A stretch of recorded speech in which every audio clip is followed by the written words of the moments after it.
Kendall, you're muted if you're talking, sorry. Welcome everybody to the Brian Abbott Fish Barrier Removal Board application workshop. Just a few etiquette things to go over before we get started. You all the attendees will be muted for the entirety of this webinar, and the presenters will have their cameras off. And although we would like to have them on, this is to help with bandwidth. So we appreciate your patience with having our cameras off. Please take advantage of the chat feature. That's where you can ask questions and we'll address them after each section. If you are having any trouble and need to call in by phone, feel free to look at the phone number and webinar ID that's in your registration email, or you could go ahead and put your cursor over the audio function. And if you press on the little arrow, you have a function to dial in by phone. So that's another option for some of you if that's helpful.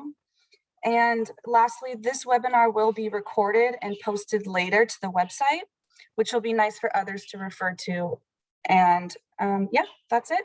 If you guys have any concerns, like I said, please take advantage of the chat feature, and we'll pass it over to Matt Curtis.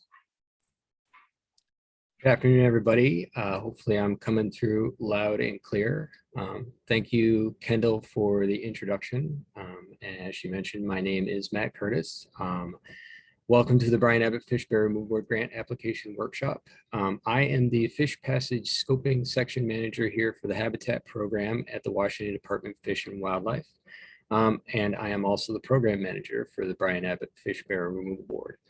Just want to pause for a second and say, thank you all for your interest and efforts in salmon recovery in Washington State, and for taking the time out of your day, your busy schedules to join us this afternoon in this workshop.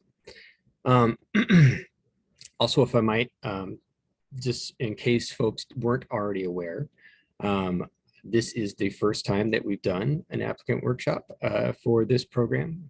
So please bear with us as we iron out any kinks along the way.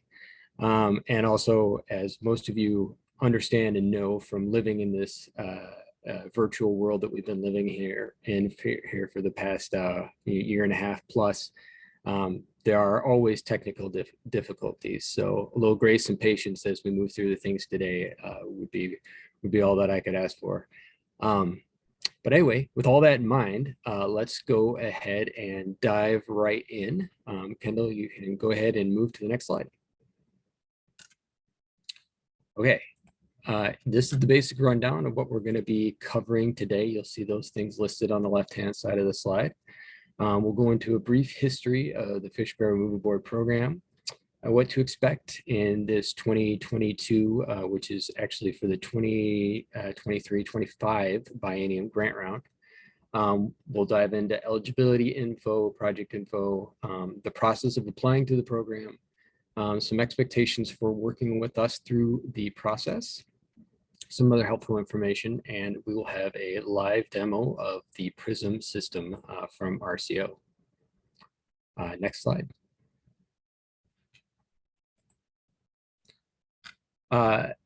So this program, the Fish Barrier Removal Board, was reestablished by the legislature with a mission to restore healthy and harvestable levels of salmon and steelhead statewide through coordinated strategic removal of barriers to fish passage. You can see on the slide there the actual RCW language that was written into law in 2014. In practice, the board addresses this mission in really two ways. We fund projects that are recognized by local experts as the highest priorities for anadromous recovery, or we also fund projects that are happening in coordination or sequence with other fish passage restoration work. All of that is the long way of saying that what we're trying to do is get the biggest bang for state bucks for the fish. The board itself is comprised of a bunch of different members. It is chaired by the Washington Department of Fish and Wildlife. In this case, that is my supervisor, Tom Jamieson. The board membership itself is made up of other state agencies, the Department of Transportation, Department of Natural Resources, the Governor's Salmon Recovery Office, which is a part of the Recreation and Conservation Office, or RCO, and also non-state agencies and other interested in vital parties to fish passage, such as the Washington Association of Cities, Washington Association of Counties, tribes, and salmon recovery regions. Next slide, Kendall. So I just wanted to provide a little bit more program information in case there are folks out there who are not aware. Here are the important websites to be aware of when applying or think about applying to the program, or if you just like more information on the program itself. Included, there's the RCO's Fishbear Removal Board website, as well as WDFW's Fishbear Removal Board website. They do link to each other. It is a shared program. And then also RCO has other grant program information, a link for good, useful stuff that may be applicable to the board as well there. Next slide. Okay, so that's a little bit about the board, about the program. I want to pause here. This will be our first pause for us to answer any questions that came up about that intro section. So I'll do that now, and Kendall or Josh, if you guys have questions that came in that need answered, now's the chance. Thanks, Matt. There are no questions at this time. Okay, good. That was the easy section. Now we'll start diving into a little bit more in depth about the program and how this next grant cycle is going to work. And for this next section, and you can go ahead and move to the next slide. Let's do, before we do that, let me pause for a moment here, because I think we need some more introductions of who all is with us today. I'd like to start, since this is a shared program between WDFW and RCO, I'd like to start with introductions from our RCO groups, and that would be Dave Caudell, Josh Lambert, and Alice Rubin. If you guys would introduce yourselves sort of in alphabetical order, take it away, Dave. Hi, everybody. Thanks, Matt. My name is Dave Caudell. I'm a grant manager here at RCO. Been with RCO for about 13 years now, and I'm the kind of the lead on this program at RCO, but I've got a lot of good folks that also work in the program, so I don't want that to be lost. And a couple of them are coming up now. So thanks, everybody, for showing up today. Hi, everybody. This is Josh Lambert. I'm a grant manager with RCO. I've been assisting with some of the background program elements of this funding program for a couple of years now, and we'll continue to manage grants. Hi, everyone. This is Alice Rubin. I, too, am a grant manager at RCO, and I'm really excited to be able to support the Fish Barrier Removal Board program. Okay, and as if the three shoulders from RCO that are here in support today weren't enough, I am also proud to be supported by our group of technical review team. You will hear them referred to as the TRT often, group of biologists that work with me at the Department of Fish and Wildlife. That is Casey, Adam, Julie, Gina, and Amber.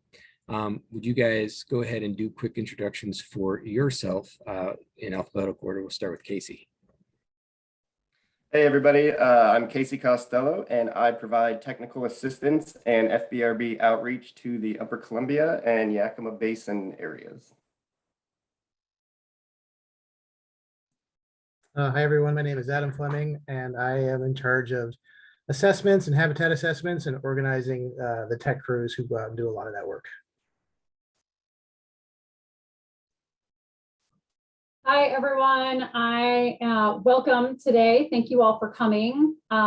This is Julie Gribalny, and I am also one of the Fish Passage scoping bios, and I oversee projects in the Lower Columbia and the Pilchuck watershed.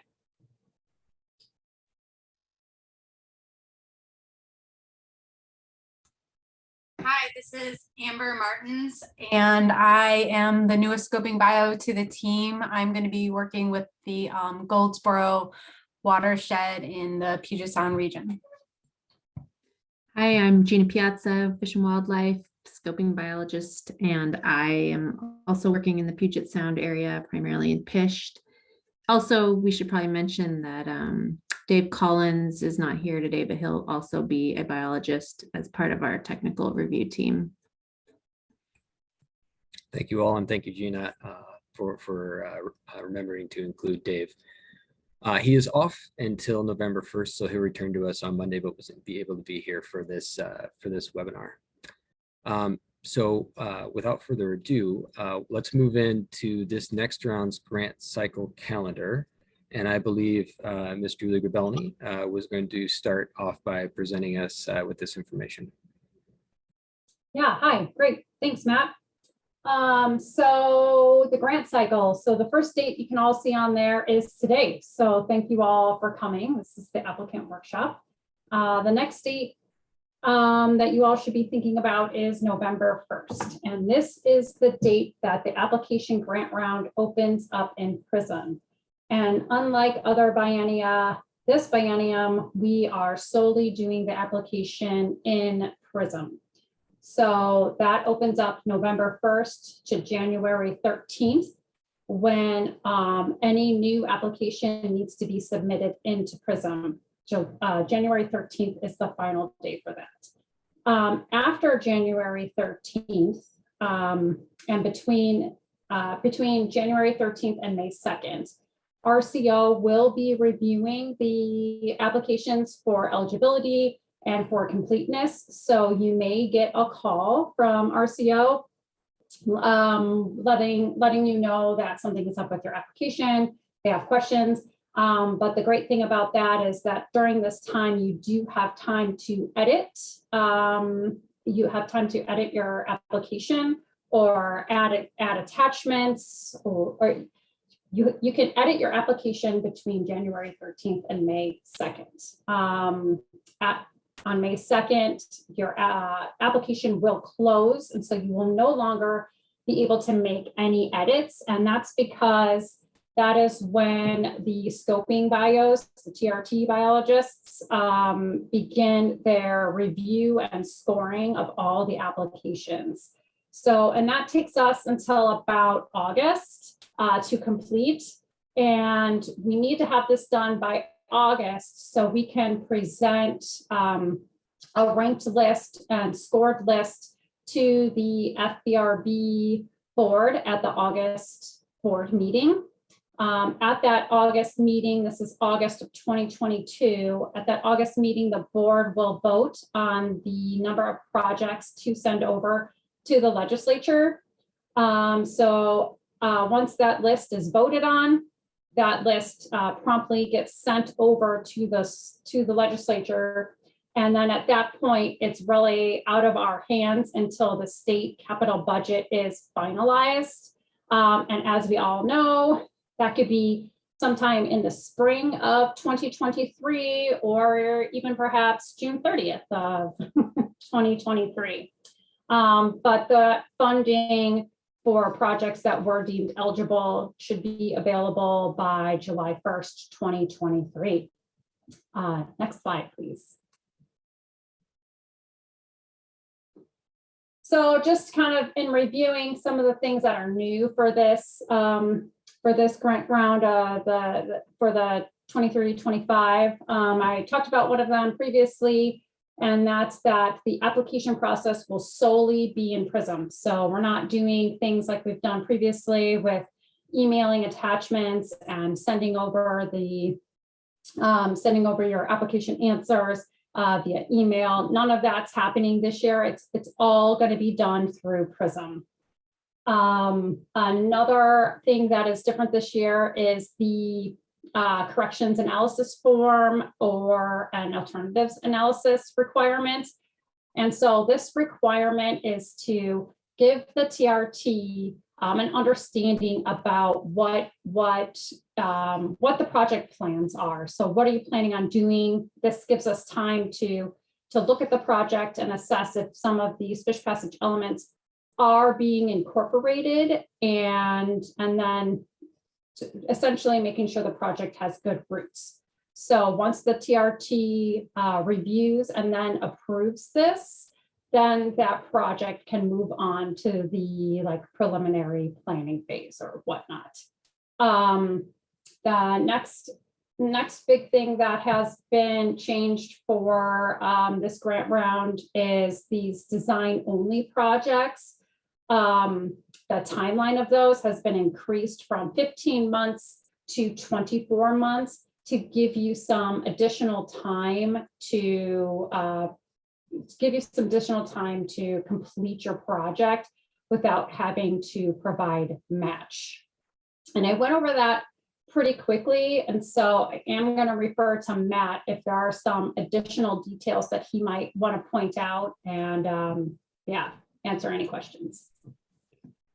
No additional details, and kind of you can flip to the next slide. It was going to be our pause to check in if there were questions coming from the group, and if I'm seeing the chat, I'm seeing that there are a few. Josh, I'm going to try to address them. If I miss any, let me know. So let me start with the CAF is the corrections analysis form. It's a pretty standard form for fish passage projects, and basically it's a initial paintbrush to sort of begin building a design off of. And the question there, is there a specific form for the alternatives analysis or just the CAF? We are more than willing to look at forms that aren't the CAF. What we're looking for in that case would be some sort of alternatives analysis, so something that shows the initial thinking of what design you're sort of leaning towards, so that we can get agreement that the project's first step is headed down the right path, if that makes sense. So if you don't like the CAF, or you don't feel the CAF fits that your particular project, an alternatives analysis with sort of the equivalent information would be acceptable for us to cover that. I hope that, Emily, I hope that answers your question. Josh, do you want to take Tanny's question there? Yeah, you can reach out, Tanny, you can reach out to any grant manager, even the one that was listed on your original application. Dave Cudell and Alice Rubin are kind of the dedicated fish barrier removal board managers at RCO, but other grant managers do manage these projects. So if you can reach out to them or any RCO grant manager to assist you with copying and pasting an application. Thanks, Josh. And then there is a follow-up question by Rebecca Lee about construction funds. When are PEs required? I'm not exactly sure what the PE refers to.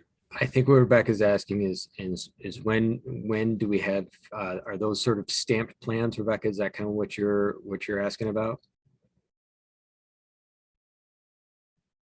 Okay.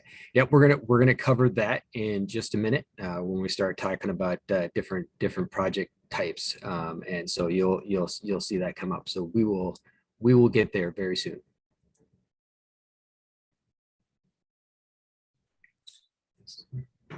Looks like we have a question about scoring.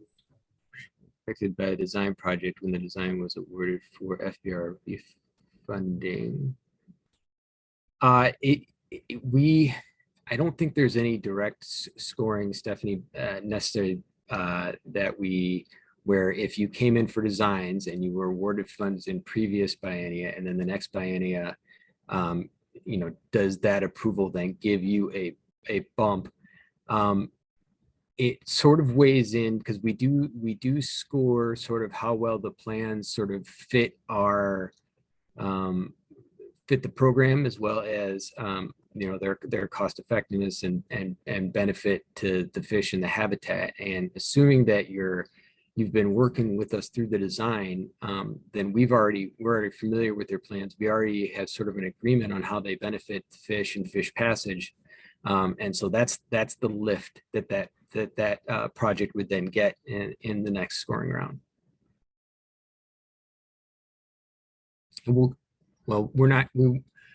We're not going to go over all of the scoring criteria. Thank you, Alice. We're not going to go over the scoring criteria today due to sort of lack of time. But as Alice pointed out, all that scoring criteria is in Manual 22. It is available to you now, so you can begin reviewing it at your leisure, at your preference. And you'll hear me say this several times today.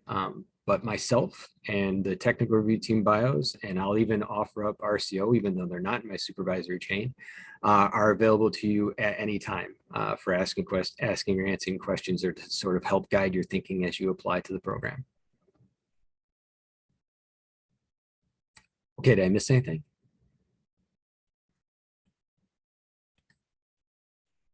Okay, assuming not, I'm hearing We're good to go, Matt. We're good to go. Okay, excellent. Then let's go next slide, and let me turn this over to our own Gina Piazza, and take it away, Gina. All right, so we're talking about eligibility requirements. Some things have evolved since the beginning of the program. So now you can have partial downstream barriers. However, you cannot have any full barriers downstream. There is an exception to this if there's a documented commitment of this full barrier to be corrected within 5 years of your current application submission, then it could still be eligible. Also, their natural barriers are not eligible for correction, and there must also be current or historic anadromous fish use at your project location. Your project cannot be part of a court-ordered requirement or part of a mitigation requirement. And finally, the barrier cannot be of federal ownership. Next slide. As you can see from this list, almost any organization or individual can apply for an FBRB grant. Next slide. And with rare exceptions such as federal ownership, as we mentioned before, there are a few limitations to the type of ownership that can qualify for the program. Next slide. I think it's back to Matt. Thank you, Gina. Yeah, so let's cover the 3 project types that are open for application for the board. We have design, build, and construction, and I'll shuffle that order a little bit as I go through these. So for design, what we're basically funding for a design project is you're funded to create a final design for a fish passage project. For a construction project, you are funded to construct an already designed fish passage project. And for the design build portion, basically you're funded to do both. You're funded to create a final design for a fish passage project and then to move into and construct that designed fish passage project. Next slide. So what are we talking about with project type design? You'll hear us talk that design and planning are sort of interchangeable terms with this. When you apply in PRISM, you'll be applying for a planning project that is equivalent to a design project. And those projects that result in final design, if they're listed as those planning projects. Anyway, planning projects include all the items listed on this slide, like assessments, feasibility or scoping studies, and preliminary final designs of a project constructed in a later phase. As we noted earlier, these final design, these planning projects, the timeline has been upgraded to 24 months from 15. And RCO, do you want to dive into that, the reasoning behind that a little bit more, or we can just leave it that that's the way things are going to work out now, if you'd rather? Let's just keep moving, and we'll possibly cover that later, Matt. Okay, thank you, Dave. It will need there in Manual 22, Appendix C, talks about the requirements for moving through a design, a planning project. And I also want to note here that there is an order of preference for planning projects that the board has. Of course, we always prefer that if a project is able to be a full abandonment and restore the stream to its natural flowing conditions, that's also always going to take preference where design is concerned.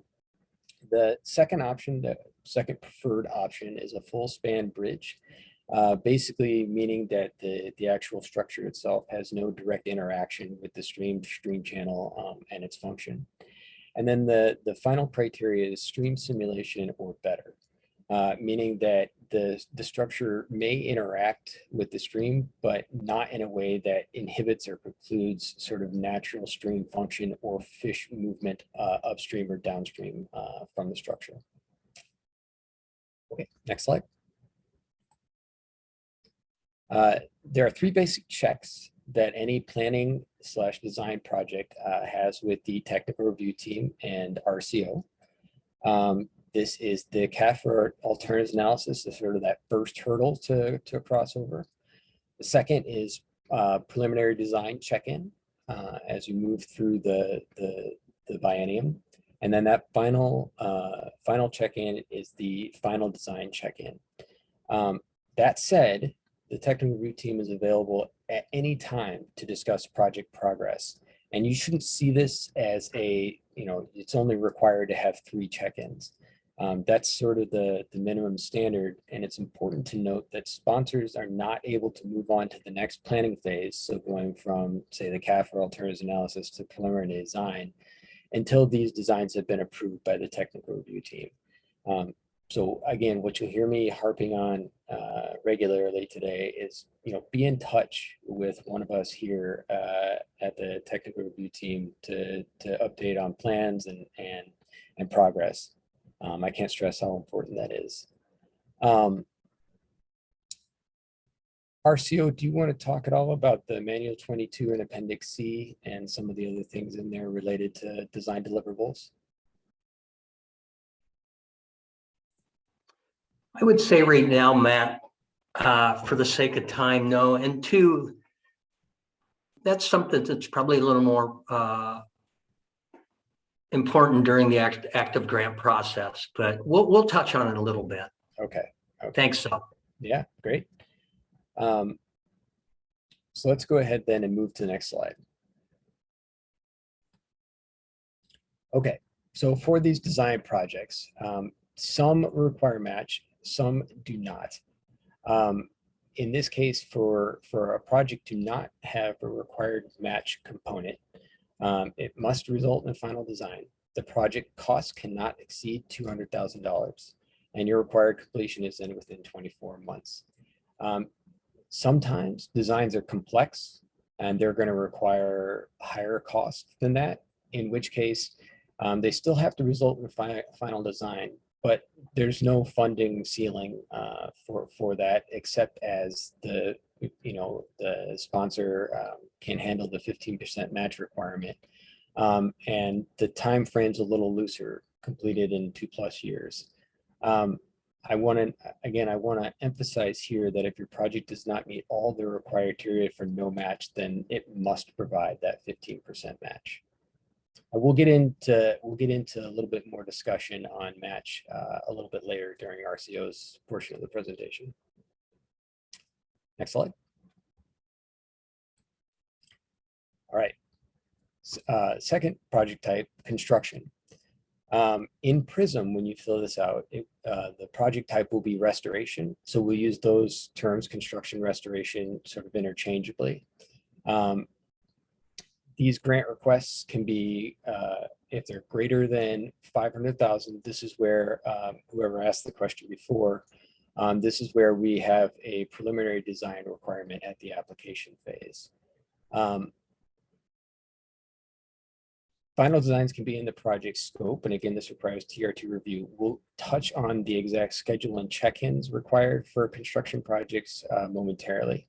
And you'll find additional information about eligible restoration projects in our restoration project policies and procedures manual that was updated in 2018. And for those grant requests for construction that are over $500,000, there is again a 15% match requirement for that. Next slide. Okay, so we also have the design build option, which incorporates both the planning portion and the restoration or construction portion. These are the PRISM project type we're going to be looking at is restoration, but the combination projects require your grant manager, your RCO grant manager to set up. There's not a list that you can pick from for that. And so you're going to want to reach out to your grant manager if you anticipate a combination like these listed on the slide. These grant requests are, we say they're less than 500,000. And the reason we say that is if you have a project whose overall cost to go from design and construction that's going to be greater than 500,000, we're going to encourage you to start off by requesting a design or planning type project, and do the designs first, and then at a later biennium come to us for the construction or restoration funds. Through the design build approach, the 15% match required would still be there if that grant request was over $500,000. There's no designs needed in application. Obviously, for a combination, those designs are going to be something that we expect as a deliverable through the grant process. And these have the same TRT design review schedules as the planning or design projects. Okay, next slide. So as I mentioned, here is sort of the technical review team check-in schedule for design, build, and construction projects with those construction projects with preliminary designs. So for design build, you're still going to have that same CAF or alternative analysis check-in, the preliminary design check-in, and then the final design check-in. Like I said, those are the same as with the planning or design projects. For straight restoration projects or construction projects that already have preliminary designs, those preliminary designs will be reviewed by the technical review team in advance of the final submission date. So in this case, in advance of May 2nd, 2022, to make sure they line up. They are, well, first eligible, but that they also line up with the intent of funding for the board. The only other required sort of check-in is when those restoration projects have final designs with the TRT, and then you do the construction. Next slide. RCO, I kind of had you slated to talk a little bit about ineligible project elements, but I didn't have down who was going to sort of take the reins on that. I'll take that. I'll take that. So we do have a lot of, or some ineligible project elements for FBRB, and sorry, Fish Barrier Removal Board. I'll say FBRB just to eliminate some syllables. We currently don't allow any acquisition. I know some folks like to buy right-of-ways, possibly, maybe some property from a private landowner to allow to complete the project in a manner that is much better for the fish in the end, but we do not allow that. We do allow costs for temporary access, things like that, but we do not allow any sort of acquisitions. Habitat elements outside the area of disturbance. This one's a little gray in that if we need to provide some habitat elements to protect the structure in any way or ensure that the structure is not going to turn into a barrier, we will consider habitat elements. And then unrequired upgrades to infrastructure. If, you know, be it a city or a county would like to add bike lanes or, you know, some sort of, you know, sidewalks where sidewalks don't exist and things like that. We're probably not going to pay for that.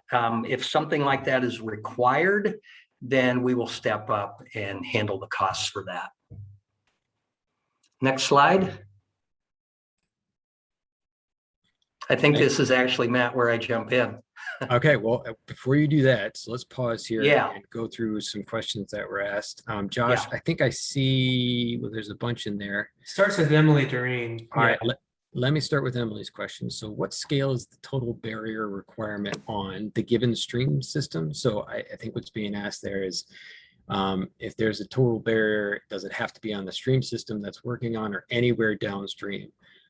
In the past, we've said there can be no total barriers downstream of the project. That includes all the way out to the mouth. And so depending on where you are and what classifies it as a total barrier, that'd be something good to talk to us here at the TRT to see if your project would be eligible or not.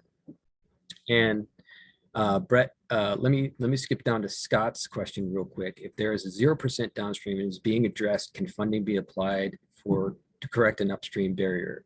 So Scott, that is one of the exceptions that Gina mentioned. So if we have, and it has to be, assurance basically in process. So it's got permits, it's ready to go. Maybe it's just waiting for the next fish window, that barrier is going to be removed within the next, we said 5 years, but it really depend on what kind of assurances we have that 0% barrier or 0% passability structure downstream is being removed.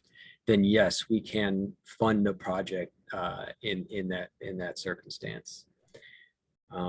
Brett asked, does the barrier need to be designated as partially passable by a state agency? And what if the barrier has not been addressed by an agency before?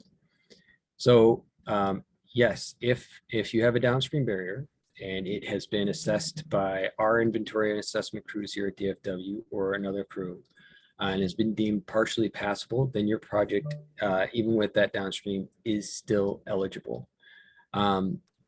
If you have a structure downstream that has not been assessed and you're unsure of its passability and want to know, hey, what am I dealing with here?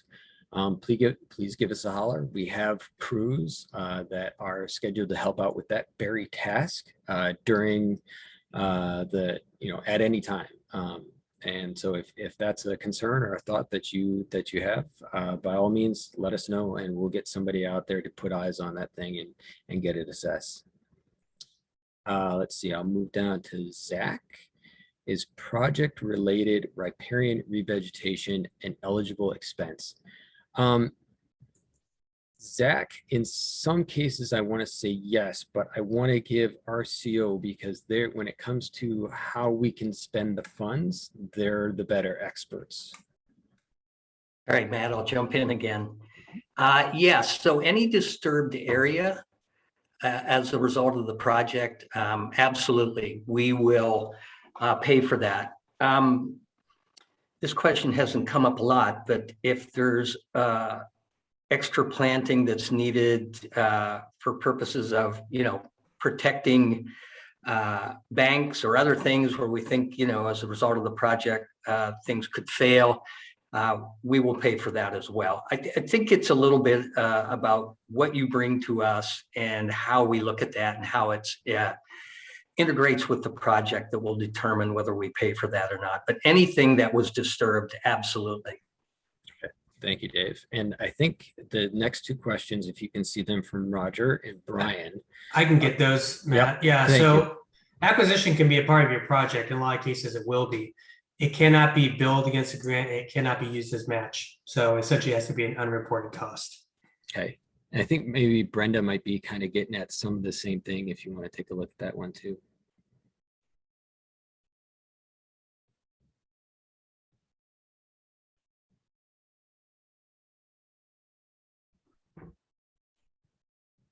Oh, maybe that's for me. If upstream there was armor in the stream owned by a private party that was slated to be removed as part of a larger fish passage barrier on a public right-of-way, what is the typical arrangement if not CE or ROW purchase? Oh, so if that's activities on a private landowner, that would just be under a landowner agreement. Okay. It could be part of the project if it's part of it could be, yeah. So and those are temporary agreements. Okay. Great. RCO has a template for that. In fact, we would require it. Okay. And Brenda, if we're not hitting your question or getting you the answer exactly that you need, please let us know. Brian asked, if the project is emerging and has no prior design work, is the design build the only option to fund design and construction in one funding cycle? In other words, restoration funding would require a prior completed design. Brian, that would be the path that I would encourage. Especially if the project cost is likely 500,000 or less, then that design build process is exactly the right option for a project like that. If you're thinking it's going to be a lot higher than that, then I would encourage folks to start with design first, even though I know there's sometimes a lot of pressure or desire to get these done as quickly as possible. David Ryan, does a watershed location impact ranking, i.e. do certain watersheds rank higher than others? That is a factor. Back when the board was sort of first being put together, in order to do what was called the watershed pathway approach, basically we basically asked regional recovery groups to identify their priority watershed in their regional recovery area. Each of the 7 recovery regions picked one of their watersheds, with the exception of Puget Sound. Puget Sound said, "No, we don't want to do that," and so the board in cooperation with the technical review team put their heads together and picked the 3 that sort of stood out for us for fish barrier removal. And so those watersheds, if projects are occurring in those priority watersheds, and you can find those on the FBRB website, they do get a bump in points. Otherwise, the way that other watersheds get bumps is through their fish species use, their habitat quality, and some of the other things that we score and rank. So while not individually called out, it does play a factor. And I think that's everything. Josh, did I miss any? We covered it all. I think we can move on. And Okay. I saw Brenda just put one more in. I can review that and Okay. to keep us on time, respond. Okay, great. All right. So then I think we are going to go ahead and move into the next round. And this is where RCO is going to be taking the lead, if I'm correct. That's correct. Next slide, and Mr. Caudell, take it away. All right, I'm going to run everybody through the application process here. It's not an exhaustive discussion, but I'm going to try and touch on the high points, the things we think are most important as part of that process for you folks to know. Some of it, some of the other pages I won't talk about are filling in addresses and names and things like that, and are pretty self-explanatory. So again, but if you have questions, we can catch them at the end of the section. Okay, I'm going to start off with this flow chart because I know everybody likes flow charts. In the center, there's your project. November 1, we start the application process. We're going to open it up. And then your job is to get in, complete and submit your application. And this does require a complete application. All the attachments, all the sections need completed if this submittal is going to be complete.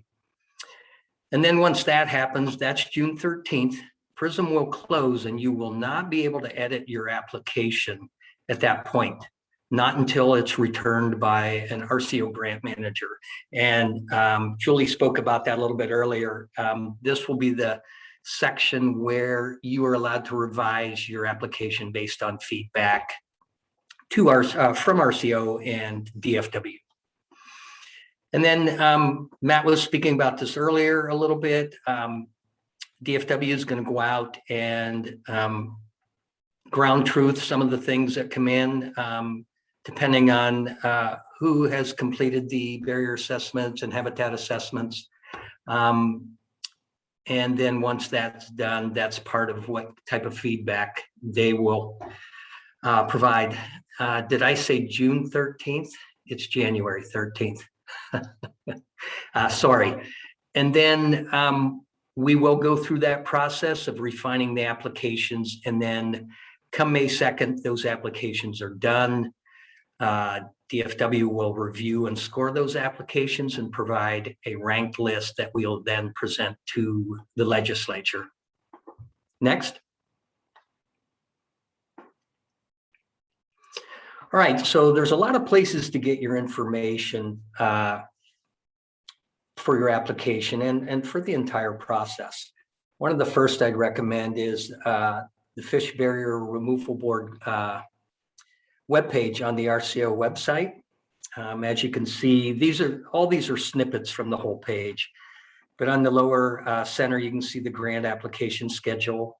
This is a great place. The schedule is there, has all the pertinent dates. So you can go there.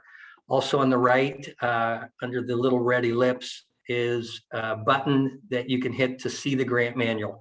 And the grant manual is manual number 22. And it's basically going to cover all the things we're speaking about today and more. So this is a great place to stop and look around if you need any of this information. Obviously, as grant managers, we're going to be around for this, but if you can't contact one of us, this is a good place to start. Next.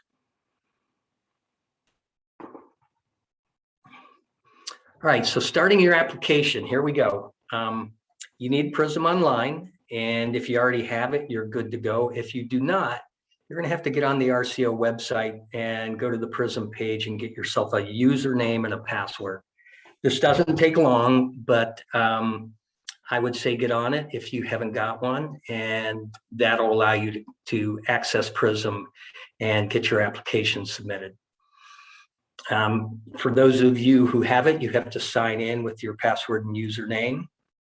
Once in, you can start your application. You don't have to complete it at one sitting. You just want to save your work, and you can come back anytime you like and get back in there and continue to work and update your application. Remember, you have till January 13th. I'm going to briefly touch on this. Someone asked this. We can copy previous projects. If you've submitted a project in the past, the last biennium, we can copy that project if you're coming back with the same project. So Alice is going to discuss this a little more in depth, so I'll leave it at that. And then always contact your RCO grant manager. We're here to help, and we're here the whole, start to finish. So if you run into a brick wall, by all means, give us a call. Next.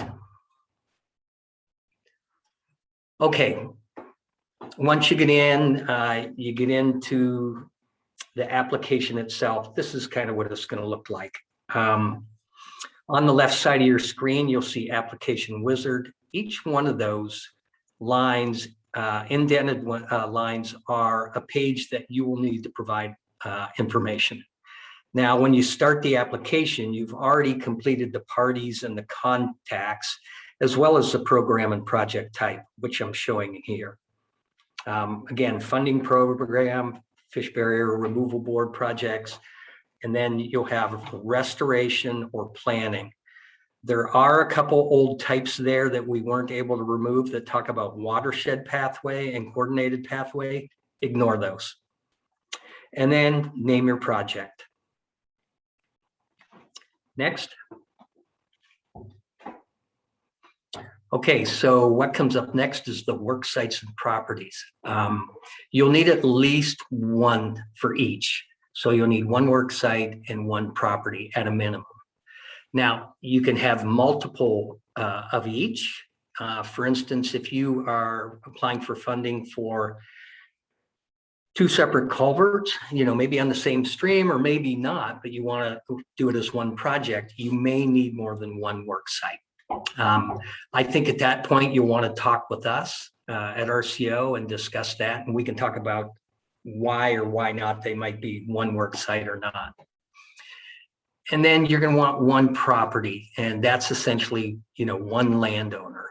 But the same thing exists. You might have a work site that the road goes down through and it separates 2 properties, but you need to be on both to complete that project. So you would then have 2 separate properties, and you would want to have a landowner acknowledgement form and agreement forms from them for each of the property owners. So it can be a little confusing. And 2, if you have more than one work site, you are going to have to bill for each work site. So that's one of the little complicating factors when you have multiple work sites. Next. Okay, here's where the rubber meets the road. The project proposal. In that, we have the project description, eligibility questions, and a little bit of additional project information.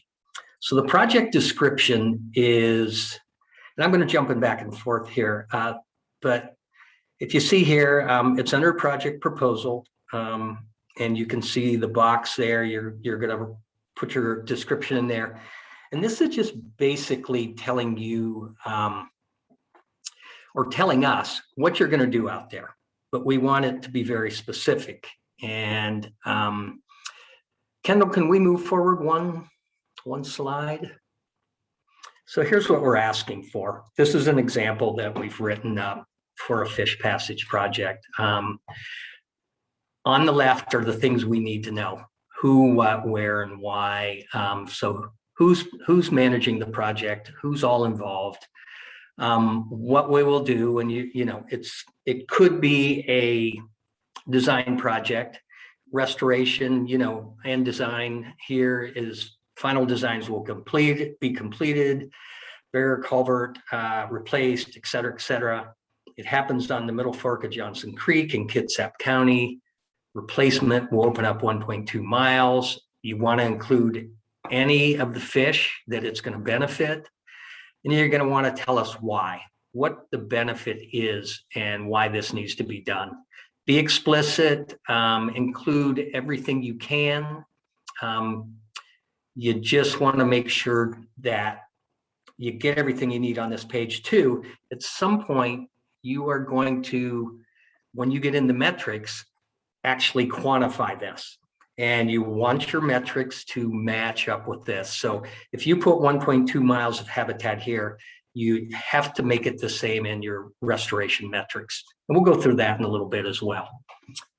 Kendall, can you now go back for a moment?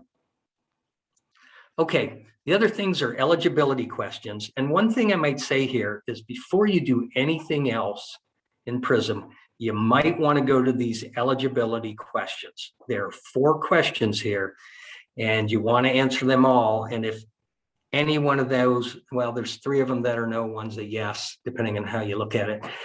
If any of those point to you're not eligible, then you don't want to continue through the application. Now, if you run into one of those and you have questions, again, call us, and maybe it's something that we can figure out or work through depending on the situation. Also, there's additional project details there, 4 or 5 questions that you'll want to answer as well. Okay, 2 forward, Kendall.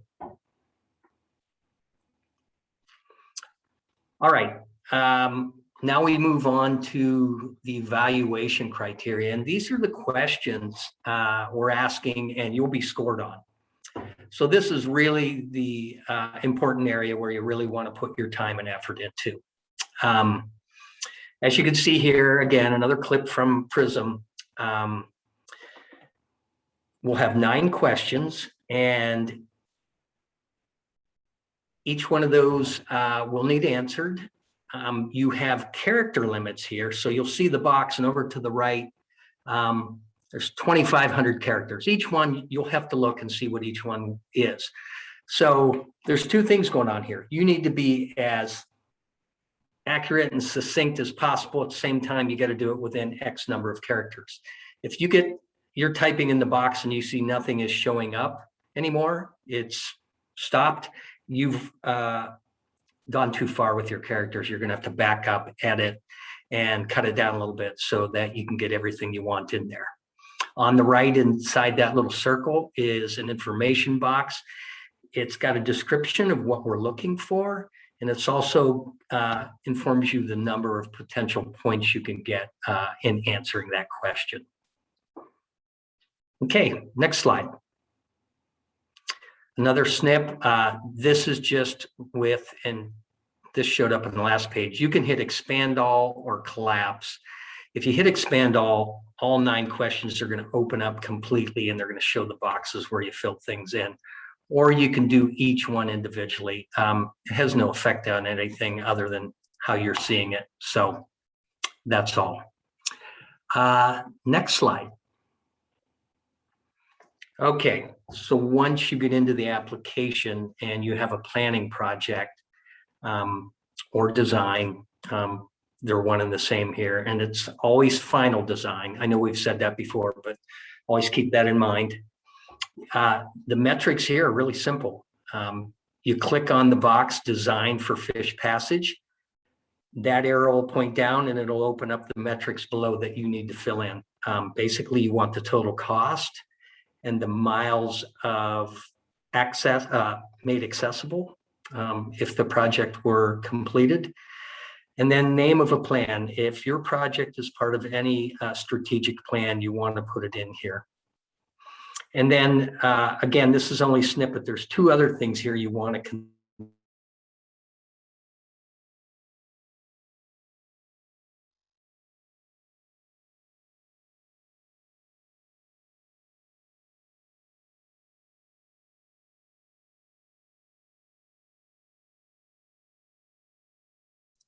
Hey, Dave, we don't hear you anymore.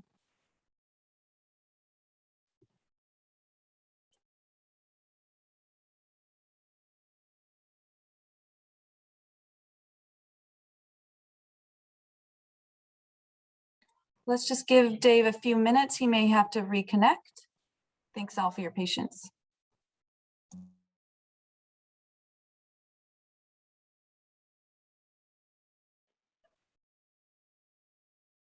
Did you lose me? You're back now, Dave. Oh, we got you back. Okay, I'm just waiting. Tell me where I left off. Cultural resource. You're just about to talk about cultural resources. Okay. As soon as I get it. I don't see the presentation. Could you? Right. Do you need me to take over, or can you get that? Here we go. Hi there. One second. That's all right. Thanks, everybody. How does that look? Back up. Looks great. Thanks, everyone. Yep, for your that's it. flexibility. Sorry, everybody. Oops. And I should have mentioned each one of these design, cultural resources, and permits, they're considered a work type. We discussed them in RCO as a work type. So cultural resources and permits, you want to go down below and treat them the same as you did. You want to check the box for cultural resources and the menu will open up below. And again, you fill in any costs you would like for cultural resources and permits. Some designs, people want to do cultural resources and permits and some don't. It's really your choice. Obviously, at some point, you're going to need to do that. If you do it here, you're going to want to get paid for it. So that's how you make that happen. Next slide. All right, restoration metrics, a bit more involved. But the same method for doing so. You want to go in, you want to click on that overall fish passage improvement box. And what happens there is same thing. It explodes and open up a bunch of options. And right here are some of them, just 4 of them. There are several. Just to give you an example, bridge installed or improved, fish screening project, road crossing removal, just some of those. Again, you will choose that or one of those boxes and it'll pop up and you will put in your metrics. And so this is what I'm saying, was saying earlier, that those things you mentioned in your project descriptions, now what is when you quantify them and add money to them. So same as the planning option, you want to go down through all these, answer all the questions, and when it pops up, well, let me hear. I'm gonna hit one. It's going to ask you miles of stream made accessible, habitat made accessible, additional barriers, and then it's going to ask you what type of barrier, what you're replacing it with, and then it's going to ask you total cost for bridge installed and improved. You put in that cost. And one thing to remember here, everybody, is that this is the cost. And when you're done here, this will be total cost, and that includes your match. So keep that in mind. You aren't then adding match later. You're setting the overall cost. And if it's, you know, $1 million, 15% of that $1 million will be your match. If you have questions on that, we're happy to help. Same thing here. AA&E, cultural resources and permits, same thing as planning. You'll want to click on those. AA&E is your administration cost, engineering cost. Those are separate from construction, so you'll want to consider that. There is a limit on those, I believe 30% of the entire project. And again, cost for permits and cultural resources. Next.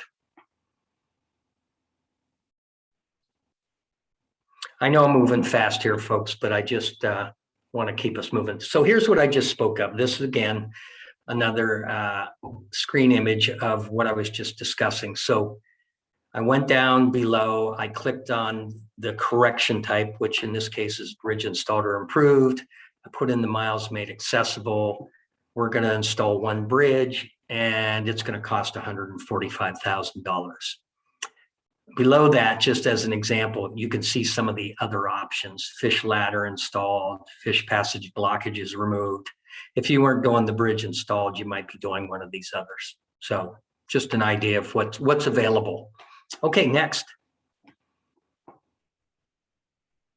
All right, I'm not going to spend much time on this because Matt already spoke about it, but the next page in the application is overall project metrics. And what it's asking is two things: project completion date, and if your project's in a priority watershed. And this, I didn't show you the page. I thought the map would be a little more helpful here. These in red, the red polygons are those watersheds. And you get extra points for being in a high priority watershed. You also get extra points depending on the priority of your project. So if you have 10 projects and you have number one, you're going to get the most points. So just something to consider. Make sure you know if you are or aren't in a priority watershed, because it does up your score in the overall process. Next. All right, restoration cost estimate page. So all that information I put in, I didn't show you the whole process, but this is what it looks like when you've completed the restoration metrics.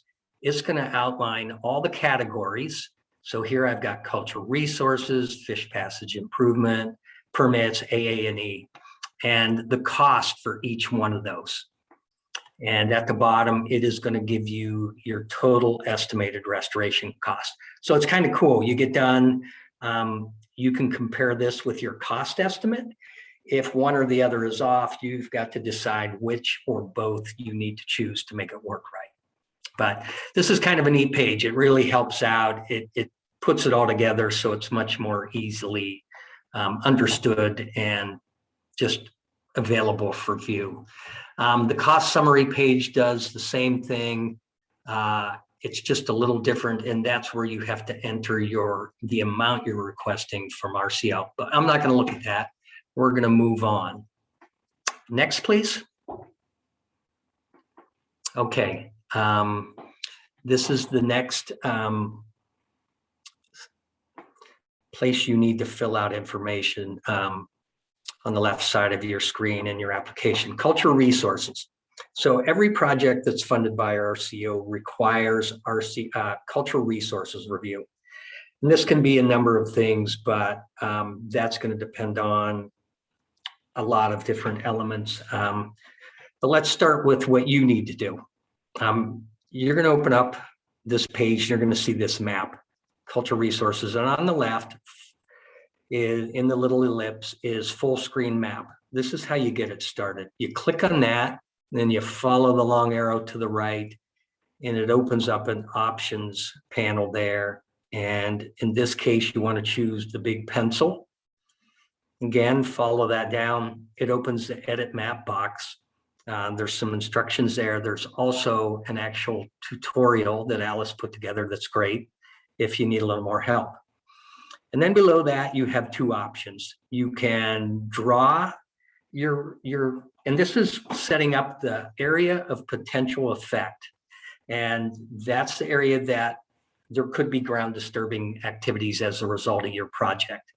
We need to ensure that that complete area is assessed for cultural resources, artifacts, or anything else, historic buildings, stuff like that. So this is where you start. And a lot of times we can put a point in for fish passage projects, but depending on the complexity and size, you may have to draw a polygon. So the thing to do is zoom in. You're going to have to assess that on your own, or eventually if our archaeologist gets the map and thinks it needs more detail, we may need to back up and do a more in-depth map for them. So that's how you start. You want to get that map done and identify the area as well as possible. Then next, you're going to go to the cultural resources questions, and there are 9 questions there. Things like, provide a description of your project actions at the work site, describe ground disturbing activities, what are the existing conditions, et cetera, et cetera. But again, RCO manages the process, but you have to get it started. And when you do start managing that process, we will fund you. As you saw earlier, we will pay for cultural resources. We manage the process, I guess the paperwork process. But you guys would, if a survey is required, you will be required to hire the contractor and get the survey done. Once you get the survey completed, you send that to RCO. You don't interact with the Department of Archaeology and Historic Preservation, and you don't interact with the tribes, or at least send these things. I know some of you do have interaction with tribes on a regular basis, but when it comes to all this paperwork and anything that's done for the project, it needs to come through RCO. And then we'll get back to you with what may need to be considered as part of that. Next slide. Okay, attachments. Throughout the course of your project, you're going to be required to attach a lot of documents, photos, design documents to Prism. So you might as well get used to it early on. But for purposes of the application, you can see here that there are required attachments, and there are 6 of them here. There can be additional ones, but these ones you have to do. And you can see them there. They're all listed. That's the name of them. And to submit your application, all these boxes need to be checked. Now, one of the things that you need to be cautious about when you do attach these is that each of these are different attachment types. So if you go in and attach your map and you use the attachment type photo, your map's going to show up, but you're not going to fill the check mark here because it wasn't the proper attachment type. You'll see it and you'll think, I see it right here in front of me. Why the heck is that box not checked? Probably 99.9% of the time, it's going to be that you chose the wrong attachments type. So keep that in mind as you're doing all the attachments. Okay, next.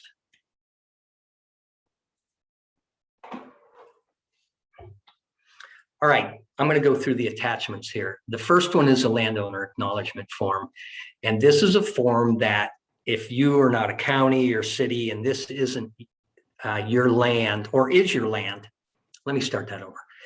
If I'm a project sponsor and I also own the property, I don't need one of these forms. But if I'm the project sponsor and I don't own that land, I need this landowner acknowledgement form from that landowner. It's going to say basically, I'm the landowner, I've signed this, and I agree that I understand what this project is and that I am in favor of having it done on my property. Pretty simple. It's 1 page. It's just letting us know that that person's still in the game and wants to participate. Next. All right, one of the other attachments, photos. More is better when it comes to photos. In this case, I've used a culvert as an example. And so for a culvert, we'd like an upstream or inlet photo and an outlet photo, and then one of the road or the structure that's in place there. It could be a dam, could be a levee, but we want to see that. We want to see as much possible. It allows us, when you provide other information, to understand what's going on out there. So anything you can do here is really helpful. But I will say that be careful. It's not worth putting yourself or anyone else in danger to get these photos. We understand there are very large plunge pools, there are very high flows and things like that. Just don't take any chances. You can just let us know. I mean, we may ask why they're not there, but we understand if you couldn't get to them. So just wanted you to know that. Next. Okay, maps. These are really important as well. 2 maps are required.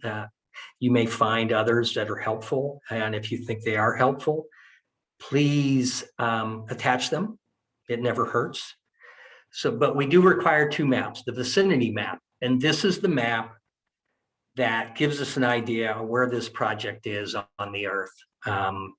We just need some things. You see Lake Washington here, Lake Forest Reservoir, the point in the middle there, and then some creek names. And if you have any road names, those are great as well. This just quickly helps us focus in on where it's at. Then you've got the restoration worksite map, and that's a zoomed in view. And as you see here, all right, we've got an urban environment. That gives us an idea of what we're dealing with. Okay, we may have to deal with traffic, emergency services, electrical, possible, water, things like that. It's just very helpful to see these maps to understand the context of what you're doing. It also helps us understand why some of the things in your cost estimate are there when we get to see this. And also, here it says Lake Forest Park. We've got north arrows, scale. If you have the project name or project number here, which you will once you start your application, feel free to put that on there. Okay, next. All right, design materials. I am going to do very little here, but if you're requesting funding over $500,000, that's really the only time we're going to ask you to attach designs, because to ask for over $500,000, you need to provide at a minimum preliminary designs. If you have finals, that's great. And if in fact you are coming in for construction money for something under that amount, so you want $400,000, if you've got designs from another funding source or another program, then we want you to attach those as well. One thing I'll say there is that if they are coming from another program, you'll want to contact your technical review team person and get them on those to make sure that they meet the design requirements that are in Appendix C in Manual 22. So anything design-wise, you really want to stay in touch with your technical review team member. Next. Okay, your cost estimate. So I'm gonna strongly suggest you use the RCO template. It's a great template. Everybody who's reviewing it knows it and understands it. So it's got all the costs that we want to see. They aren't coming in lump sum. It's very explicit, very, just, it's a great template, at least from my point of view. So I'm biased, but you want to get all your costs in as much detail as possible. Same thing here. You want to make sure what's in your cost estimate actually is the same amount as you have requested as part of your application. So they need to match. Okay, next.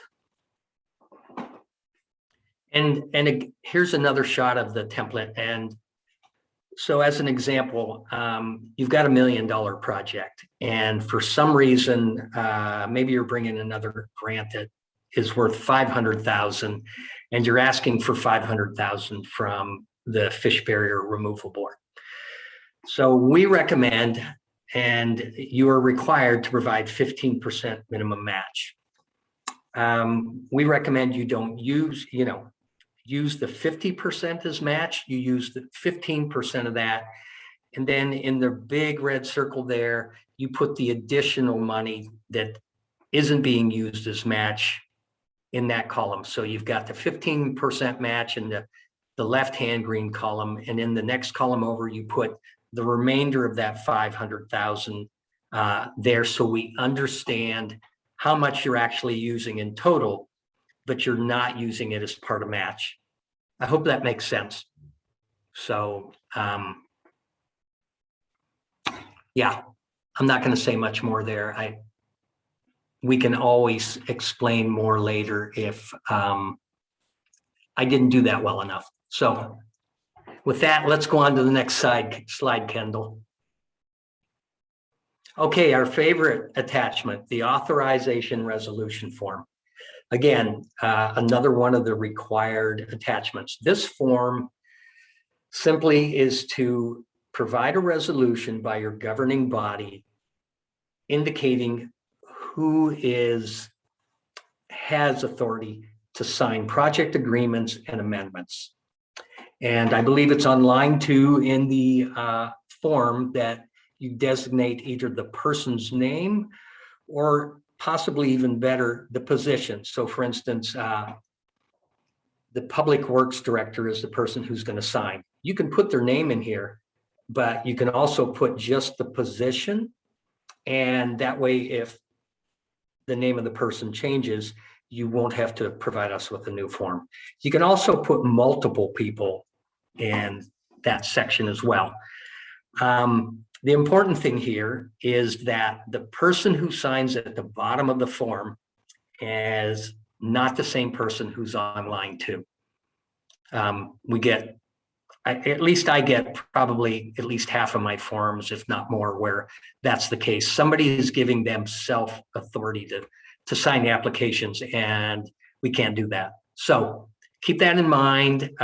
We typically like a formal resolution, again, from your commission, board, or whomever. And as it says at the bottom, if you're a tribe, contact your grant manager and we'll talk about this. Next slide.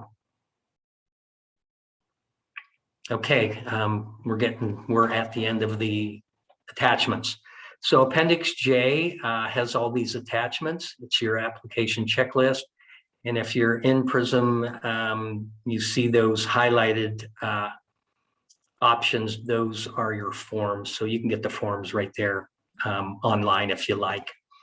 Otherwise, we're going to have to do that, copy it, and send it out to you. But they are available. And use this. It's really handy, and it just helps explain what I'm probably using way too many words to explain to you right now. So just a heads up. Next. Okay, so you're done with your application. Give yourself a hand. So one of the first things you do at the bottom when you go to submit your application is you look at the submit application page, and when you do, you see that at the bottom where it says refresh application errors, it actually starts with check application for errors. What you're seeing on the slide here is what happens when you have an error. And you'll see in red at the top, all pages must be checked off. And you look to the right and you'll see the red exclamation points. The green check tells you that page is good. You've completed all the information you need for it to be error-free. So what you need to do is you need to go into these pages like the project proposal. There's probably a box that isn't checked or a question that you forgot to answer. Once you do that, you can do one of two things. On that page, you can go to the top and check the application for errors, or you can come back out to the submit application page and do it again there, refresh the errors. Your choice.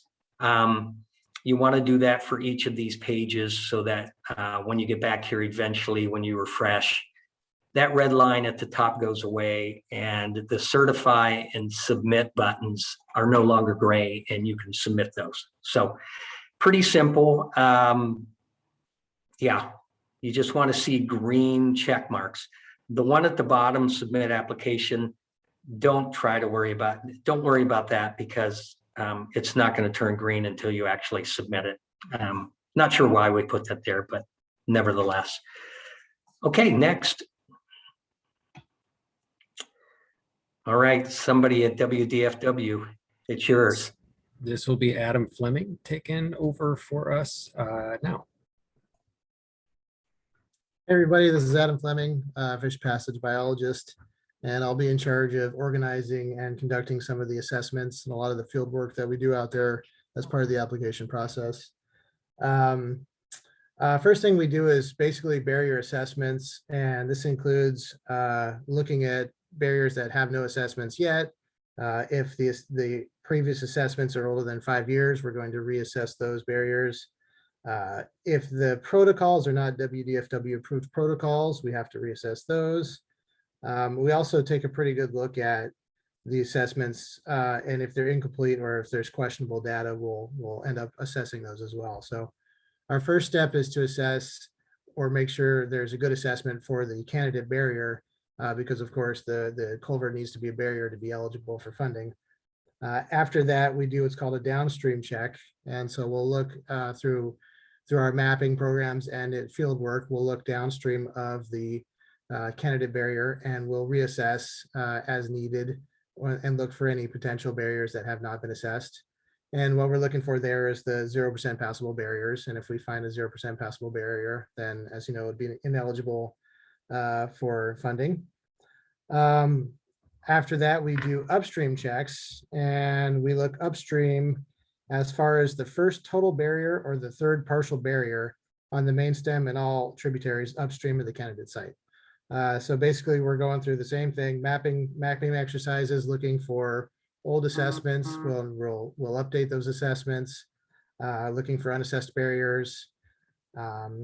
During this whole time, we're also having contacts with landowners. We will cold call landowners. We will knock on their doors, basically seeking access to their properties to assess barriers or reassess barriers.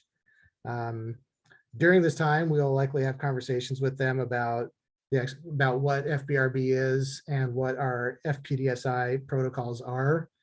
Just kind of helps us to explain how we do our job, what we do, and the point of the FBRB. It's also a good PR for the FBRB because we can spread the word to a lot of people who may not have heard of it. I would ask that if you as sponsors know if there's any landowner issues around the area, please let us know because we try to keep things amicable. And if there's going to be a place that we're not welcome, then we're not going to try to pursue that.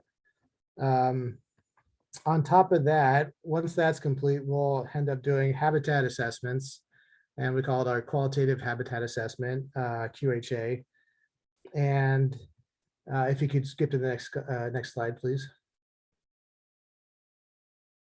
And so these habitat assessments are required for all projects, and we're looking upstream of the candidate site all the way to the third partial or first total barrier.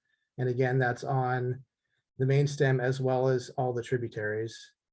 We have 5 metrics that we use. We're looking at the riparian area, habitat complexity, canopy cover, spawning potential, and hydraulic alteration. And all of these are basically subjective metrics that we have descriptions for, and we'll go through them and just see what kind of habitat we have upstream. It's all used to help the TRT and the scoping bios look at the habitat and what really is upstream of those barriers. These can all be completed in conjunction with the barrier assessments. If you're sure that this is going to happen, normally we will do all the upstream, downstream checks before. And then once we have that all figured out, we'll come back and do the habitat assessments. But if a submission of a project is pretty high, then we'll do it all at the same time. Also depends on time. I wanted to answer a question from Tracy about mapping. During our process, we use LiDAR from the Department of Ecology, and we use the Swifty stream layer, which basically is fish distribution layer. If you want to do some pretty accurate measurements yourself with Swifty, I recommend using the Washington State Fish Passage web app. And there's a map that shows all the barriers that are in our database, and you can activate Swifty and you can actually draw and measure streamlines in that program as well. So that's a good way to help get some accurate streamlines. There's a good chance that we're going to find more streams than are in Swifty, because we actually have people out in the field taking measurements, scour measurements, and looking for end of fish use in certain situations. So we'll certainly find a lot of stuff while we're out there. I believe that's all I've got. So next slide, I will pass it off. All right, thanks, Adam. Okay, here we are. We've come full circle. We're back to this awesome flow chart. And basically I've covered everything over to really the refine application, but we even,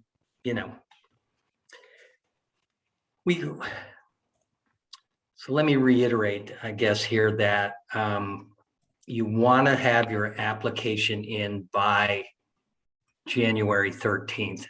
PRISM will close and you will no longer be able to enter information after end of business on that day. So be sure to get it in on time.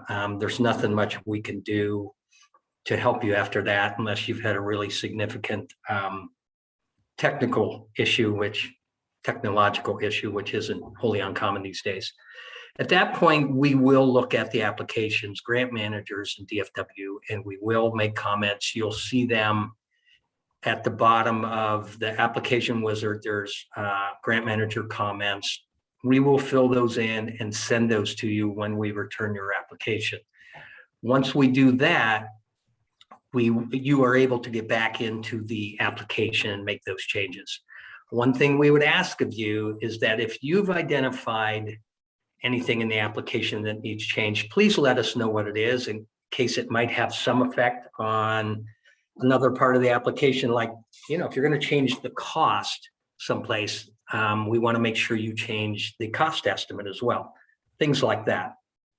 And then once they're all revised, refined, whatever you'd like to call them, you're going to do your final submit on May 2nd or prior to that if you're completed. And at that point, we're going to score them up and get that ranked list out. So we're only 6 months away or something like that. So we're on the way here. Next slide. Okay, so as I said, final revised application, complete it, respond to comments, attach all your required materials, and then resubmit, and we're ready to go. Next. All right, I wasn't sure whether to put this slide in, but much of it we've covered already, but be thorough. Maybe do your application, let it sit for a day or two and come back, kind of let it cook, kind of let your thoughts cook a little bit on that, and then revisit it and make any changes you might think are going to make your application a better application. Yeah, list all or provide all your attachments, make sure you don't miss any of those, ensure they're completed correctly. We will look at those, and if there's a problem, we'll give you an opportunity to update those. And I know we always say it, but use the manual. There's a lot of good information there, and use some of the other RCO grant manuals. As far as restoration projects, we have Manual 5 that talks a lot about eligible project types, eligible items, and also eligible costs, and of course, ineligible of all those as well. Don't procrastinate like you did in college. If you need assistance, we're here to help. Next. All right, I'm going to take this back from Dave here real quick for this last slide in this section, just to talk a little bit about the review and scoring process. So as I mentioned earlier, the evaluation criteria, our scoring and ranking criteria are in Manual 22. They are online already and available for you to peruse and take a look at and try to assess how this may impact the projects in your head. If you have questions about how we're thinking, our thoughts about the ranking, scoring, or want a little bit more information, please don't hesitate to reach out to us. A note on how sort of the scoring and ranking process is going to work. So there will be staff scored criteria. Basically, there'll be there's objective questions and subjective questions, right? So the objective questions, they are what they are, sort of like, miles of stream gain, and then how that's ranked compared to others. There's team scored evaluation criteria that are a bit more subjective, sort of habitat quality. Well, how do we get at habitat quality based on what we're looking for? Some of that is somewhat subjective. And so that information, sort of how we're looking at it is included in the manual. But again, if you'd like more information, you can reach out to us. For the scoring and ranking, being that this is in PRISM, folks will have an opportunity to review their scores, and for some of those scores, especially the subjective ones, there'll be the reasoning that the score was assigned, what it was assigned. If an applicant would like to get some feedback on why they received the score that they did, we are more than happy to provide that as well. And in the very rare circumstance that us human folks have made a mistake or missed some information that would have affected the scoring, we are able to go back and correct that. So by all means, make sure to take a look at your scoring and why you were given the scores that you were given when we get to the evaluation period after between May and August. As noted before, that is when we'll be doing those evaluations, those ranking scorings beginning after May 2nd, so starting May 3rd. We hope to wrap up evaluation and scoring by the beginning of August in order to provide the Fish Bear Removal Board with a ranked and prioritized list at the board meeting, which will happen, I think it's something like August 20th, somewhere around that date, for approval. And like I said, if you have any other process questions about how we do that scoring and evaluation, please don't hesitate to reach out. Next slide, and I think that's the end of this section. I think we got to most of the questions that folks had. I wanted to briefly address a couple things. And Alice had addressed, I think it was John's question about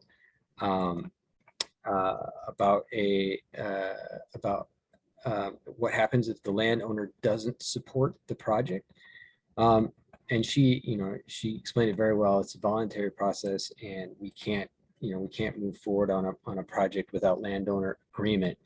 In part, that's just good policy, but also when it comes to getting permits, we at the state who issue HPAs for these types of projects can't issue permits without that landowner agreement.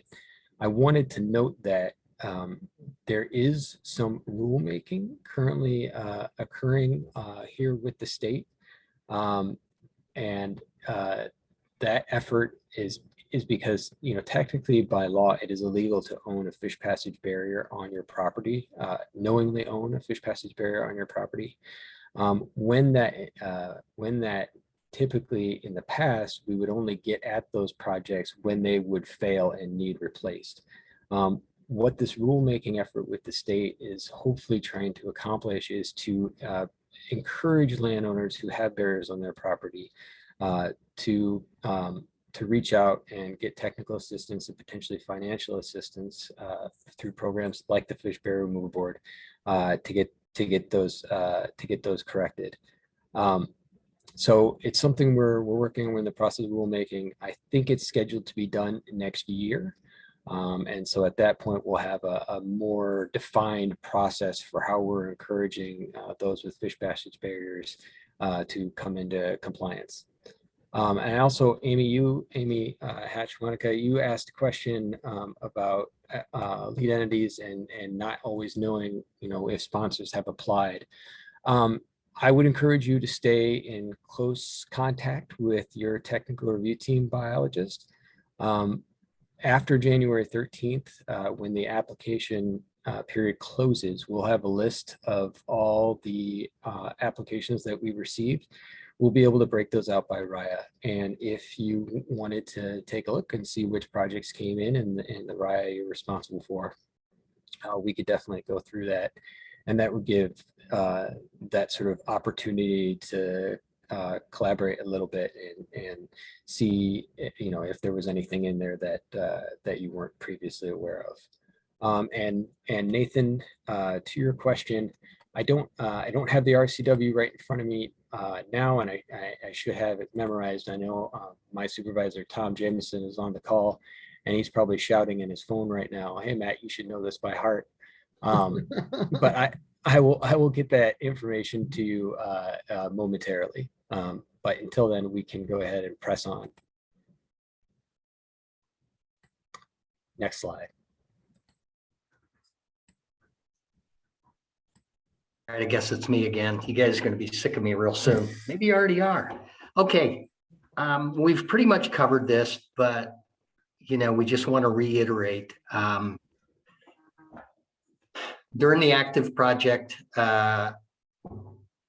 timing, you want to always be on top of your designs. Try to keep them moving. It's hard. Everybody's busy. So the sooner you can get things done and to your TRT biologist, the better. Just don't sit on anything. Keep the communication lines open. And that's really on anything throughout the project, whether it be your biologist or your grant manager. Just keep the communication lines open. Next. Okay, match. Here we go. Again, simply match is the sponsor share of the project. And again, we require a minimum of 15% match, except for the design only no match project, which is has a limit of 2 years and a ceiling of 200,000 for an ask. If you go past the 2-year limit, then you have to provide the 15% match. So that's the one situation where match is not required, is the design only no match.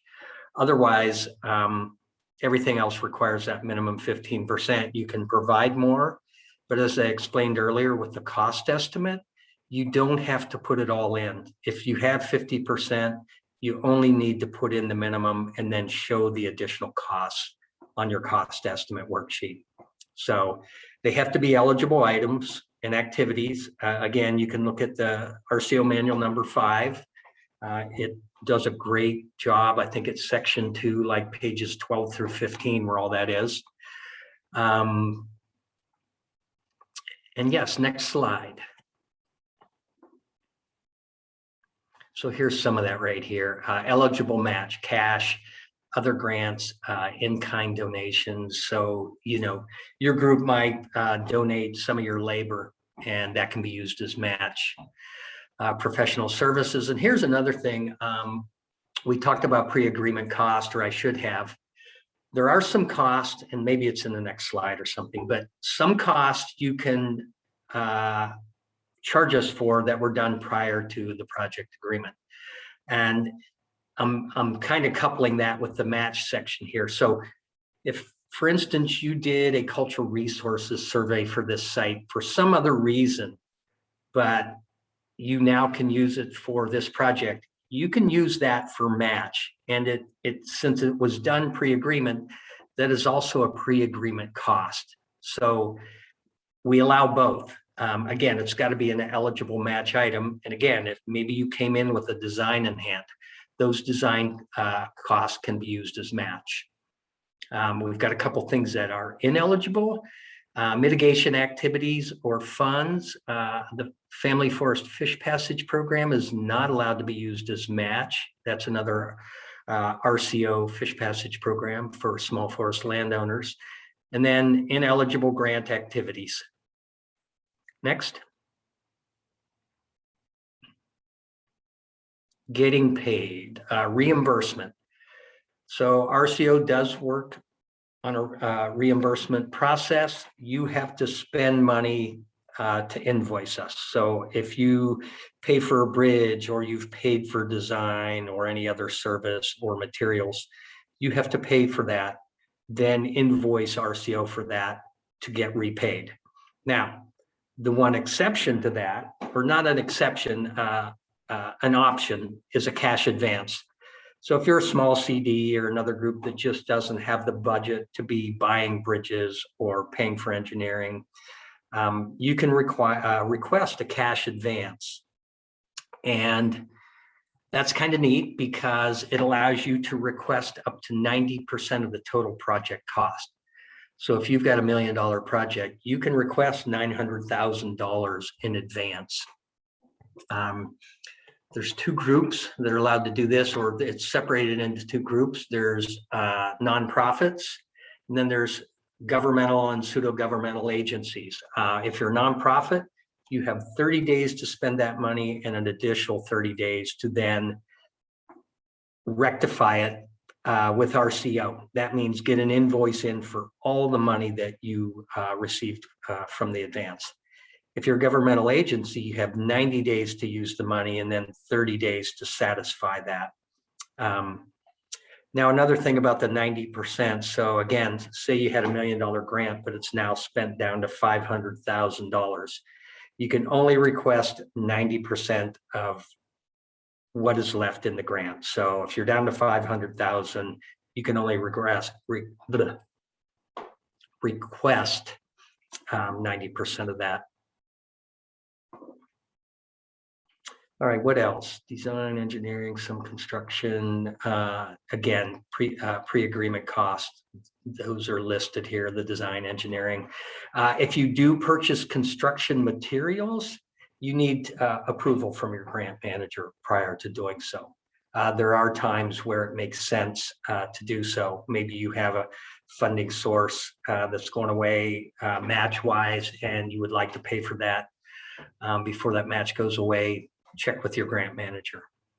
And then retainage. On every project, RCO holds 10% of the total project cost until all deliverables are completed and in. And then also all L&I requirements have been signed off on. So if toward the end you send in an invoice and you can't understand why you only received half of that invoice, in repayment, you may have hit the retainage limit there. So, okay, next. Culture resources, I'm not going to go into this too deeply, but what are they? Archaeological and historical sites, artifacts, traditional areas, historic buildings. Why the concern? We want to respect the heritage of others who these are important to, and the general community, and also it's the law, either under Executive Order 2102 or Section 106. This is required to be done for all RCO projects. Next slide.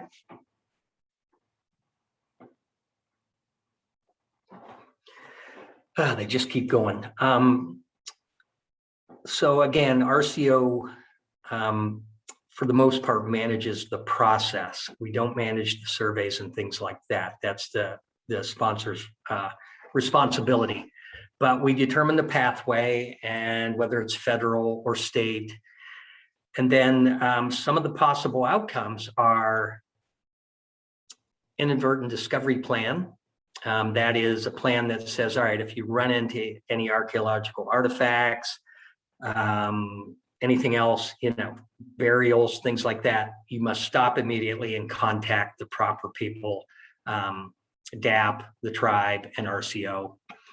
You may also be required as a result of cultural resources review to do a survey, or maybe have a monitor on site while you're excavating, or if something is damaged, possible mitigation. You also may be required to modify your design if in fact it means not damaging any cultural resources.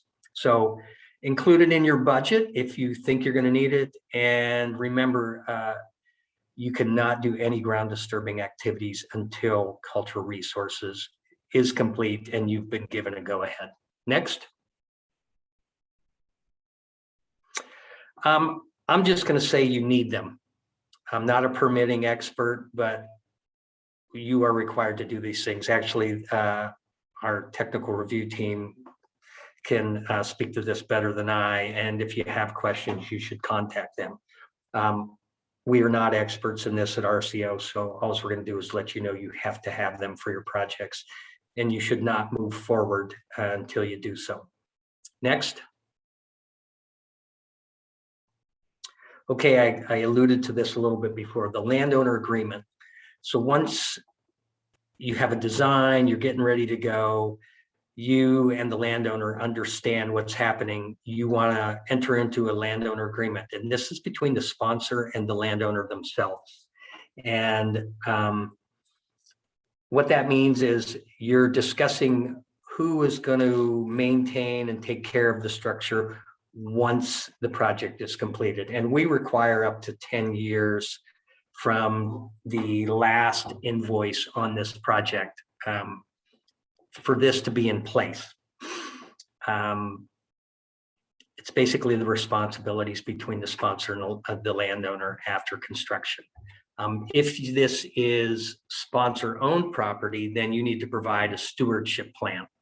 And that's a little different, but we have a form and we can provide that to you. It's the same thing. It's basically a document that outlines all the things you're going to do, plants, any damage to the structure, et cetera, et cetera. That should be included in your stewardship plan. Next. All right, I think this is my last slide. Awesome. Project construction. You know, you've done most of the hard work at this point. You know, you do have to sign your project agreement. You've got to make sure you've had all the design review.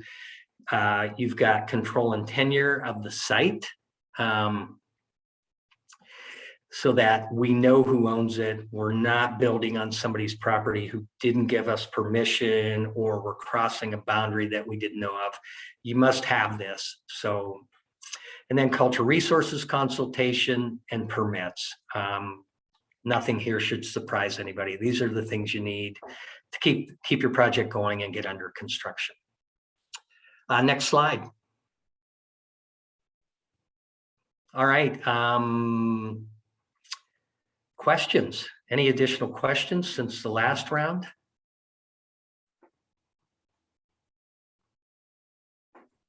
Yeah, Dave, there has been a couple about design.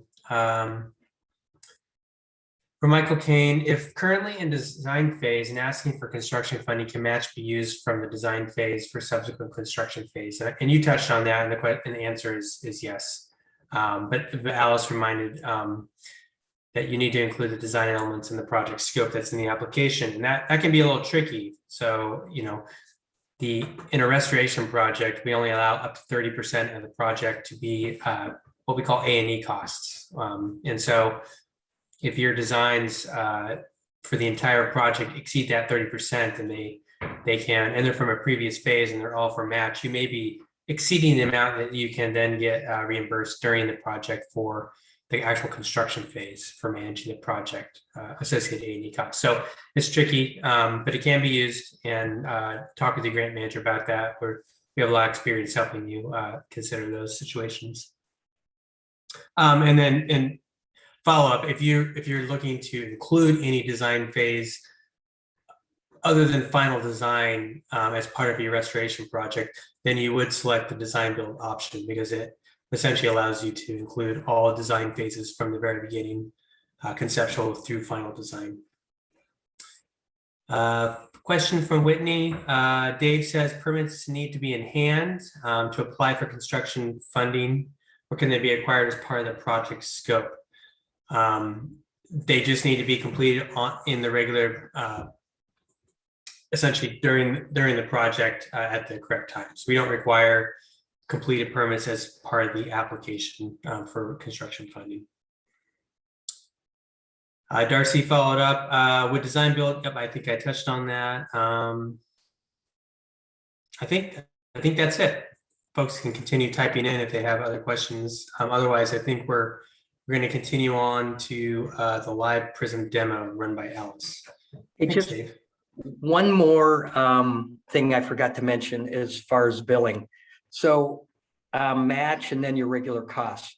One of the things you can do is if you have a bunch of match up front, you're doing a bunch of pre-work, you don't have to bill in a way that you always provide X amount in cost and then 15%. You can bill a whole bunch of match early on and make a match bank. And so that then as every dollar you send in for reimbursement, you get $1 back. So that's just getting your match out of the way up front. You can do it the other way too. You can keep spending, using. Maybe your match is a grant that isn't going to become available until later on in your project. I just want everybody to know it doesn't have to be exactly, 85-15 each time you send an invoice in. If you have more questions on that, let us know. All right, I'm done here. Thanks, everybody. Okay, we're going to toss this to Amber real quick for a reminder and some some other important info for you guys, and then we're going to go to a Prism Live demo. Amber, take it away with the next slide.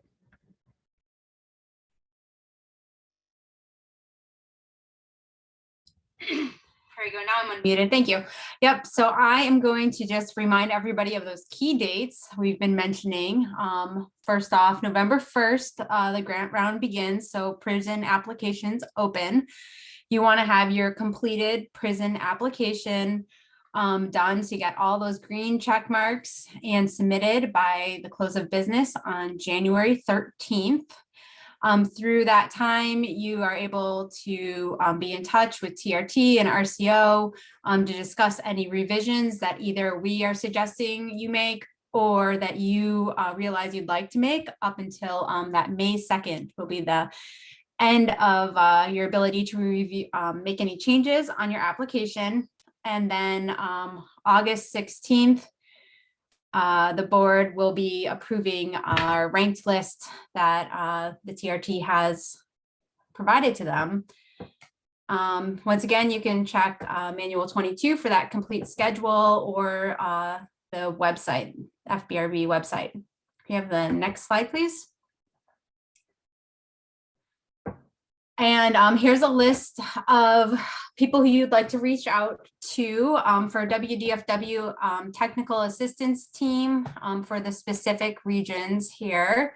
We have Casey Costello, who covers the Upper Columbia and Yakima area. Gina Piazza is in Puget Sound covering the Pisht. Julie Gribalny is Lower Columbia, also Puget Sound, covering Pilchuck. Dave Collins has the Snake watershed and the Olympic Coast watershed. Myself, Amber Martens, is covering part of the Puget Sound region with the Goldsboro watershed.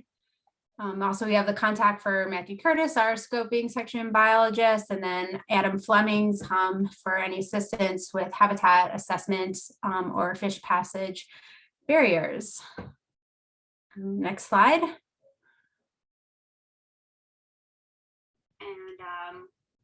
I guess I can cover this. I don't know if anyone signed up for it, but we've been listening to Dave Caudell, and Alice is gonna be another grant contact. So you can find out assigned grant managers if you go to the prison application contact page, and it's an interactive area to find out your contacts.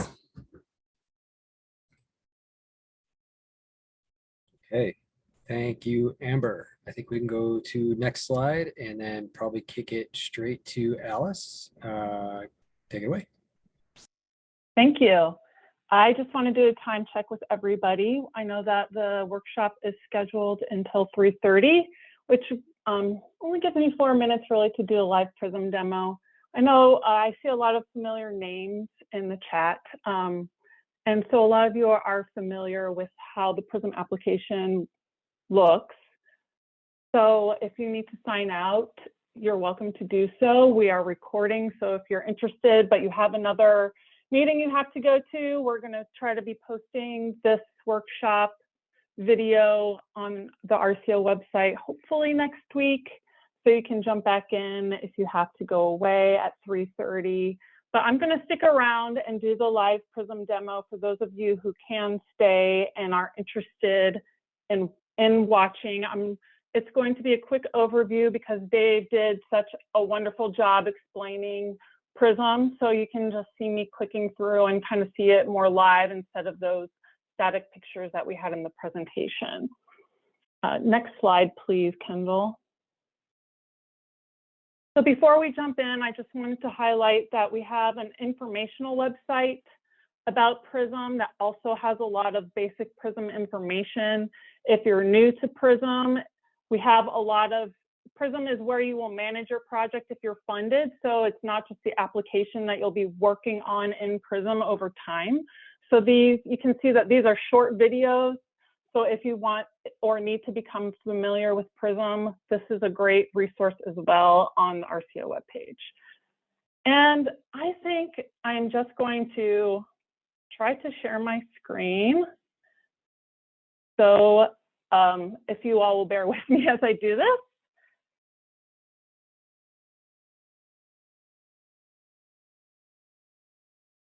And my chat goes away. So for the team, for the barrier removal board team, if you need to interrupt me, if people have questions, please do so we can get to them as I walk through this. So here we are on the RCO website, and I hope that you cannot see my pop-ups here. Sorry about that.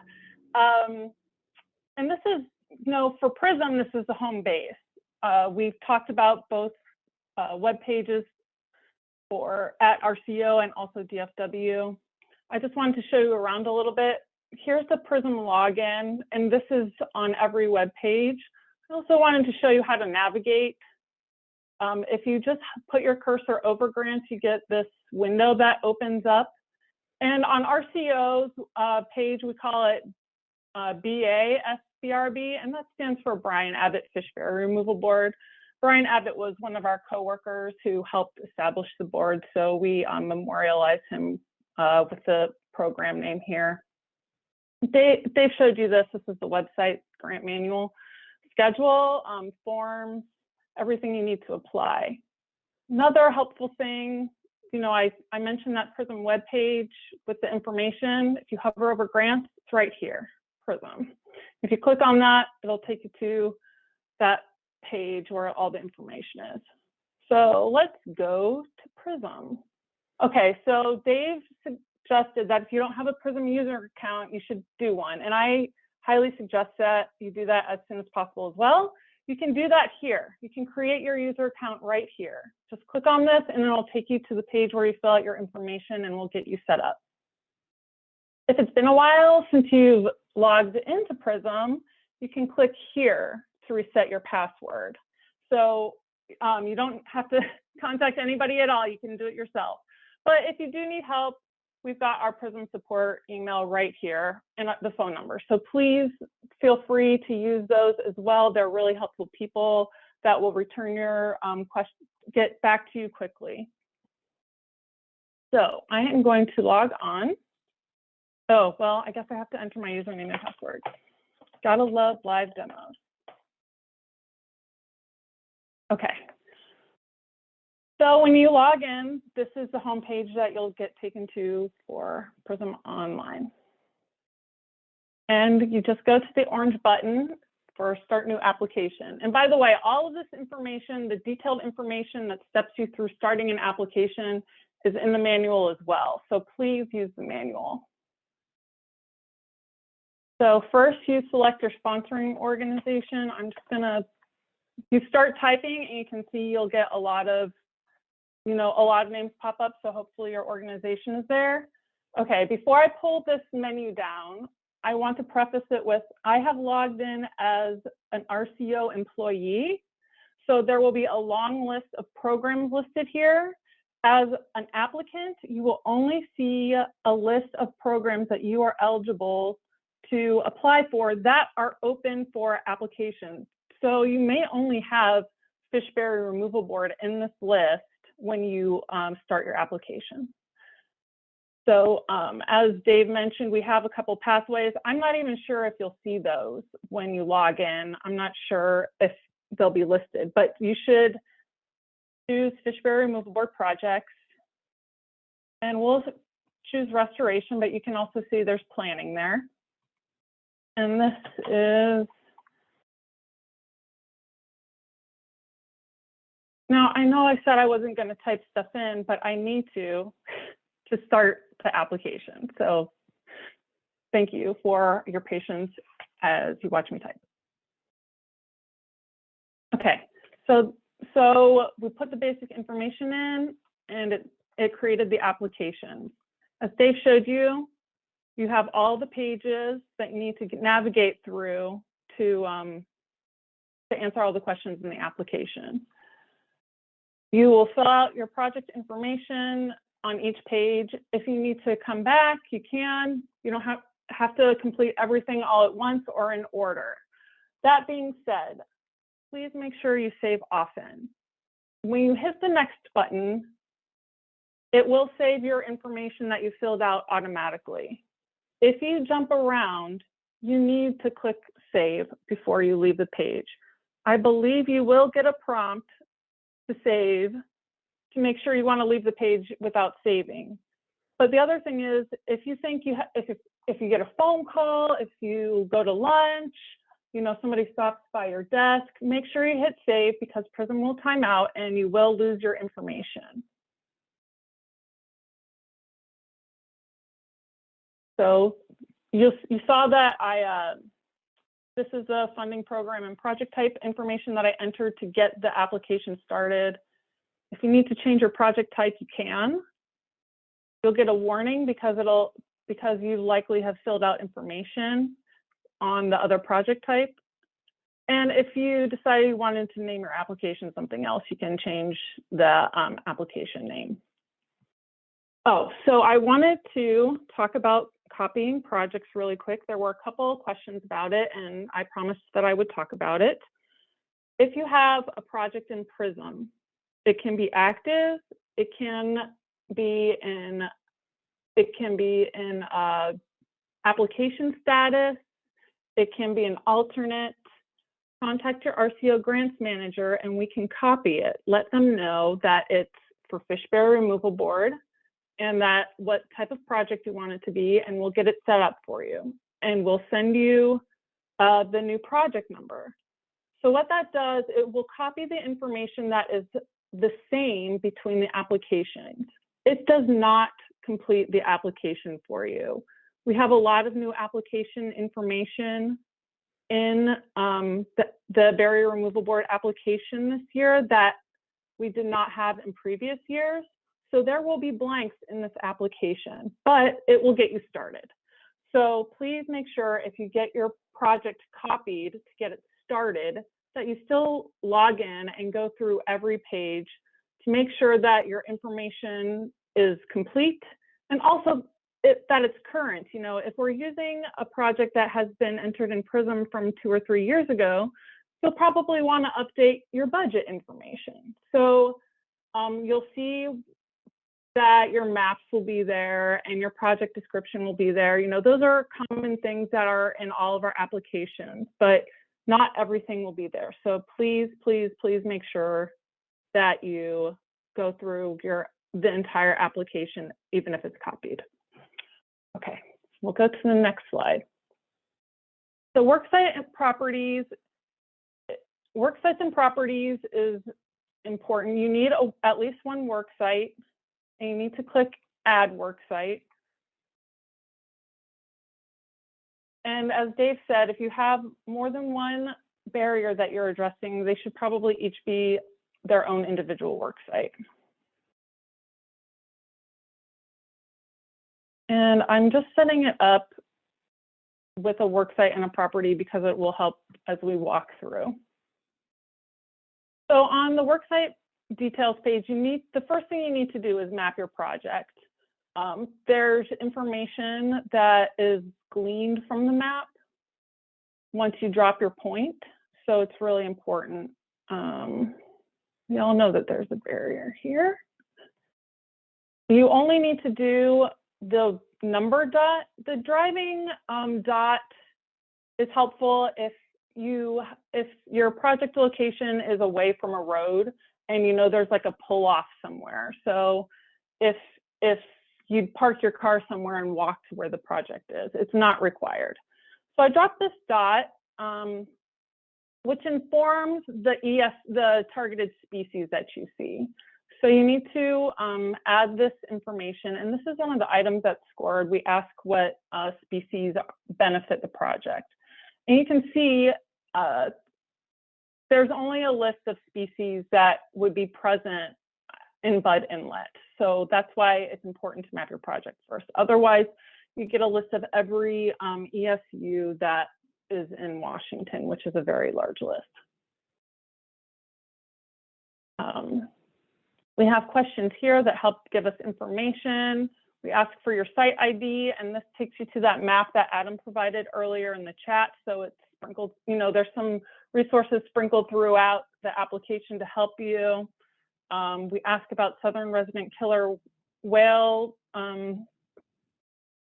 benefits, and that is also scored. So, make sure you answer to the best of your ability. We try to provide resources for you there. Related projects, if you've got a construction project and Fish Barrier Removal Board paid for the design, or Surf Board paid for the design, or maybe one of our other programs is providing match, you can click the Find button and you can type in a project number, and you can see that your project number. You can find the project number, and you can tell us how it's related. So that's really helpful. Property details page. So this kind of relates to those private property owners, or if your organization is the landowner. So we want to know who owns it. It gives us an idea if we should be expecting those landowner forms that we discussed earlier. Instrument type. So if you own it, it's probably, oh, it's not even here. Is it? I'm sorry.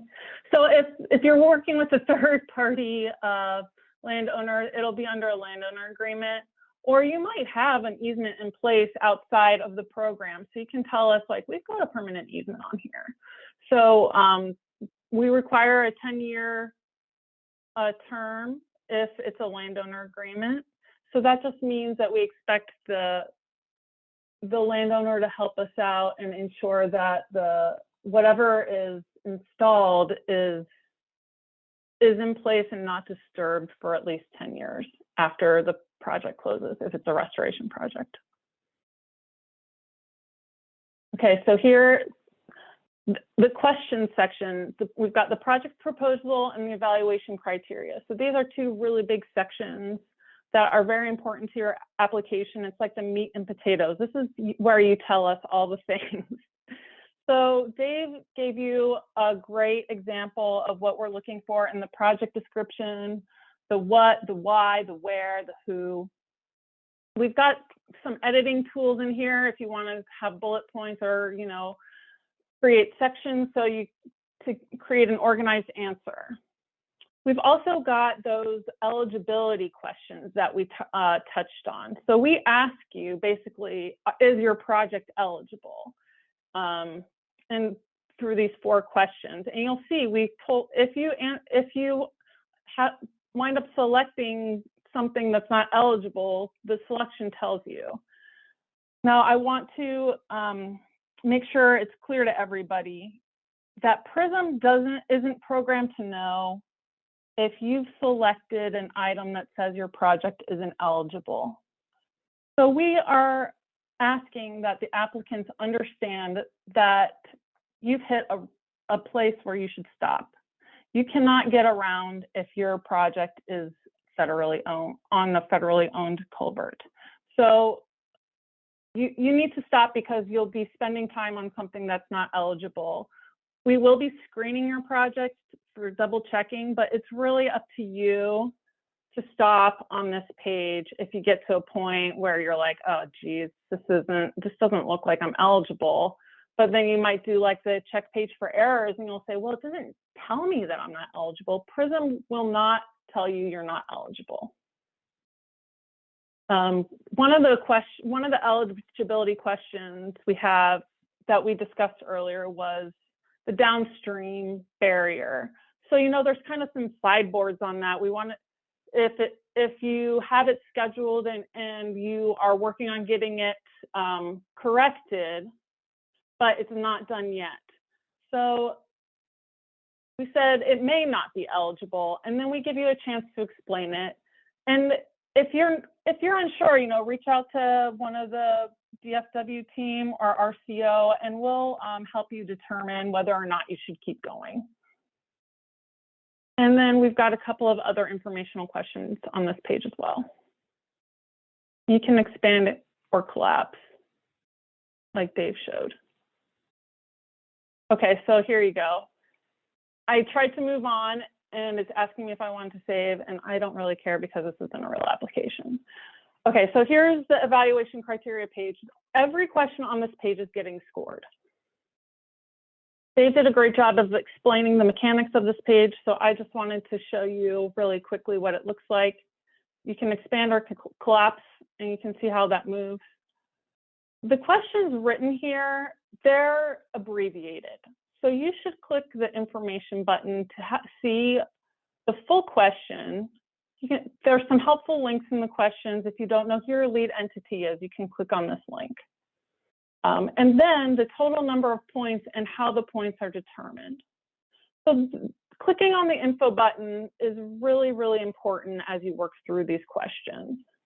And you can see this is a pop-up box. You can move it around. My screen's pretty big, so I've got lots of room. You can expand it, contract it, you know, make it the size that you like. And you can just leave it up and it'll stay up as you, I just use the scroll bar on my mouse. So it's pretty user-friendly, but the key is that you click on these questions.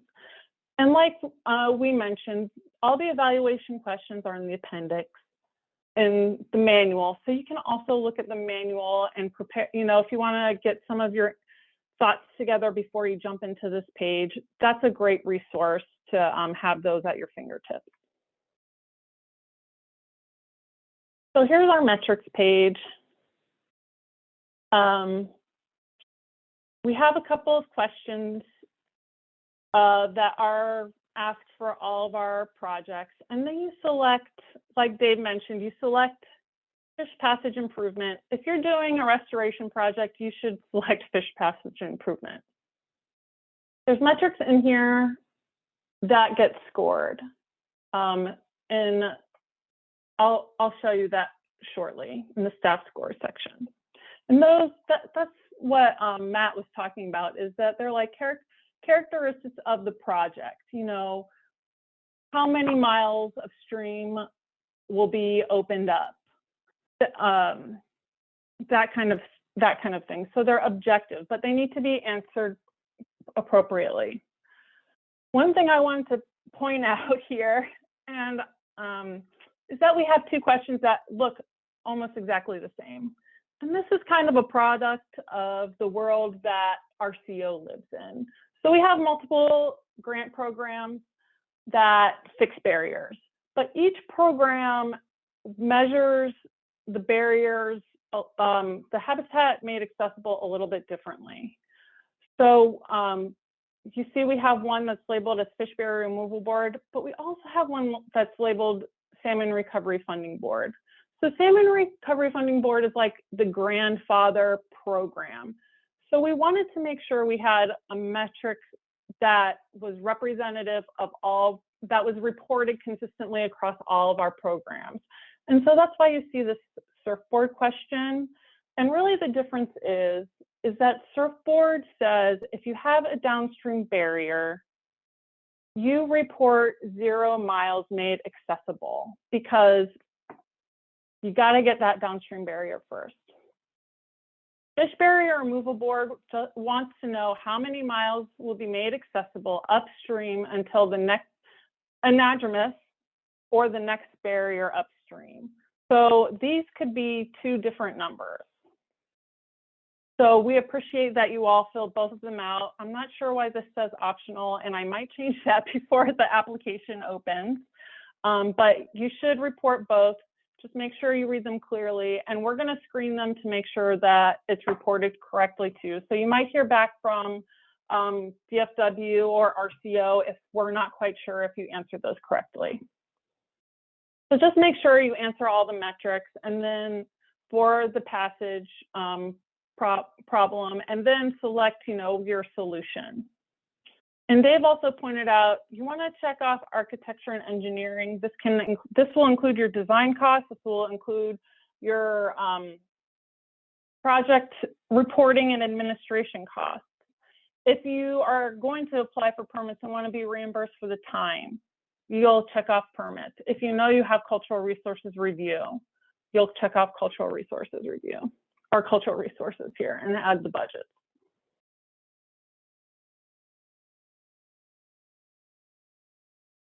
Okay, so here's our priority watershed question. For those of you who are asking about that earlier, we ask you to check off the priority watershed you're working in or none. And then you tell us what priority you're working on in the priority watershed. And if you look at your evaluation questions, you'll see that you'll get extra points for working in the priority watershed. The top 2 highest priorities in that priority watershed get the most points. So these are important questions. I didn't put any costs in, but I really like this page. This page summarizes the costs that you've entered on the restoration or planning metrics page if you're in a planning project. And you can edit the costs here. The cost that you have entered should include your grant plus your match. So that should be your total project costs that you want to have in PRISM. And so they can be easily corrected here, and they will be updated on the restoration metrics page if you've changed them here. So you don't have to flip back and forth. It's an easy check and an easy edit. Cost summary page will equal what is on that restoration cost page. You cannot edit here. What's interesting and then change for everybody that we just have recently implemented is that this is where you tell us what your match sources are. So if your project requires match, you click the Add Match button, you select the type of match category. Let's see, and let's say we've got, we've already got some state programs listed in here for state funding. So maybe you have a surfboard grant, that's your match. And that is it.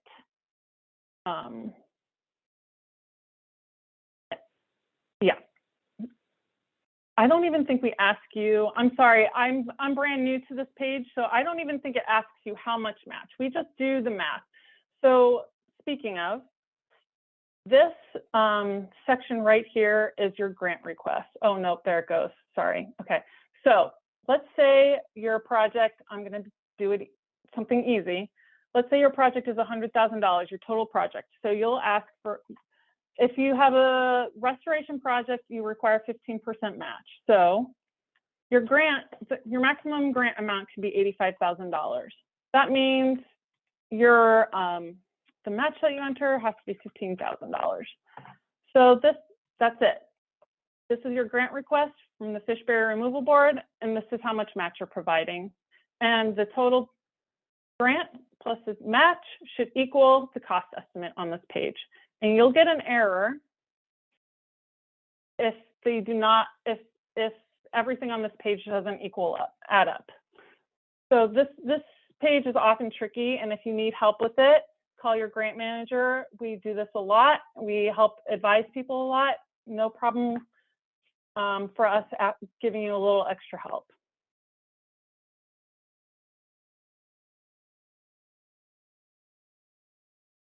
I never got to do that before. Here's the cultural resources page. So the dot that you set up on the worksite details page shows up here. Here is the link to the tutorial video if you want to watch it. You have to click on the full screen map. It opens a new tab. And then you click the draw button. And you see you can draw, or if you have GIS and you have a shapefile, you can simply upload your shapefile to show your APE. And then you have 9 questions for each worksite. So if you have multiple worksites, we ask that you answer the questions for each worksite, because you might be doing unique things at each worksite. Each worksite, you know, they're spaced apart. So one worksite might be sensitive and one might not. So it's really important for us to know that information. If you're doing early geotech before you get your federal permit, tell us that, because we want to review that geotech before you break ground. And your federal permit doesn't come into place until you're closer to construction. So we need to know those kinds of details of your project, and you'll provide that information on this page. So if you know that you need permits, you can add your permits here. You don't necessarily need to have applied or gotten them. This is informational. If you don't expect to have permits, you need to choose none, or else you'll get an error. Here's the attachment page with the attachment items that Dave discussed. You can click here and you can drag and drop or browse and upload your files. So you can have multiple files in here and upload them all at once. Okay, so here's part of the evaluation that we were discussing before. So we have these criteria that are objective based on the characteristics of your project or the results of your project, and they'll get scored probably after the May due date. So you may recall that Matt discussed that you had a chance to review these early, and if you think something was scored incorrectly, you can, this box will be white for you. Because I'm logged in as an RCO staff person, my boxes are white, but as applicants, you enter your questions in the applicant challenge column. And if you click on the info button, very similarly to the evaluation criteria, you get the information on how that item was scored. So if you recall, I pointed out there was a question about Chinook benefit to southern resident killer whales. This is how it's scored, and it should be scored according to how you answered that question. So if something looks funny to you, you should go back to the question and see if you answered it correctly. And if you didn't, this is a great place to say, oh, hey, I said that there's only a half a mile being made accessible, and it's really 1.5 miles, and I just mistyped it. So you can put it there, and we'll respond and change your score. We're almost done, and thanks for everybody who hung with me. This is our submit page. Like Dave said, you should check your applications for errors. It's required before the certify box is even clickable, and your submit application button is active. So you have to do this. And of course, I've got all red exclamations because I didn't fill anything out. So you'll go to that page, and so it's highlighted what's missing. And you can either refresh the page here, or if you have multiple, and we got a check mark. But if you have multiple pages and you want to work through all of them and then just do a recheck on the submit page, you can do that as well. You can refresh all of the pages at once. So it's up to you, but you have to refresh your application and get all green errors and get all green checks on the left before you can submit. So obviously we're not going to do that, but you'll check your certify and then you'll submit. And you'll get grant manager comments if we return it to you. And I actually think this is an RCO page that you won't get to see, but there will be, you'll get an attachment to an email that says RCO has returned your application. The attachment should have our comments, and the pages that have comments, you'll have like an orange box up here that you click on each page that tells you what our comments are. Okay, that is my live Prism demo. Thank you to those of you who, okay, I went half an hour, all right. Thanks for those of you who hung out for an extra half an hour. Are there any questions that I should answer that are out there or that we should share before we sign out? There's no questions currently, Alice, Okay, but there may be. wonderful.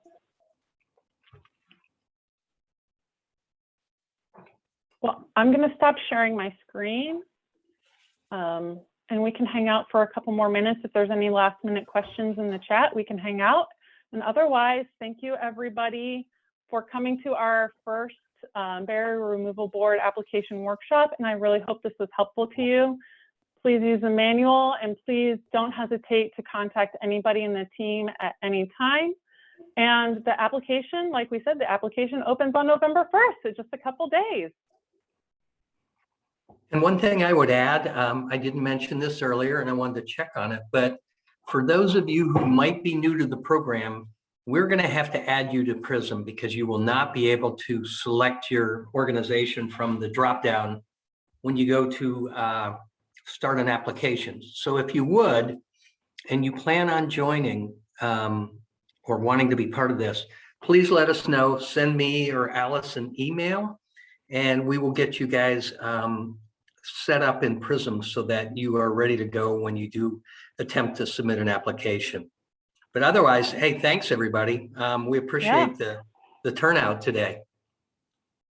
It doesn't look like we have any last minute questions, so I think we'll be concluding the workshop now. Thank you everybody, and have a great afternoon. Yes, Thanks. thank you all. See y'all.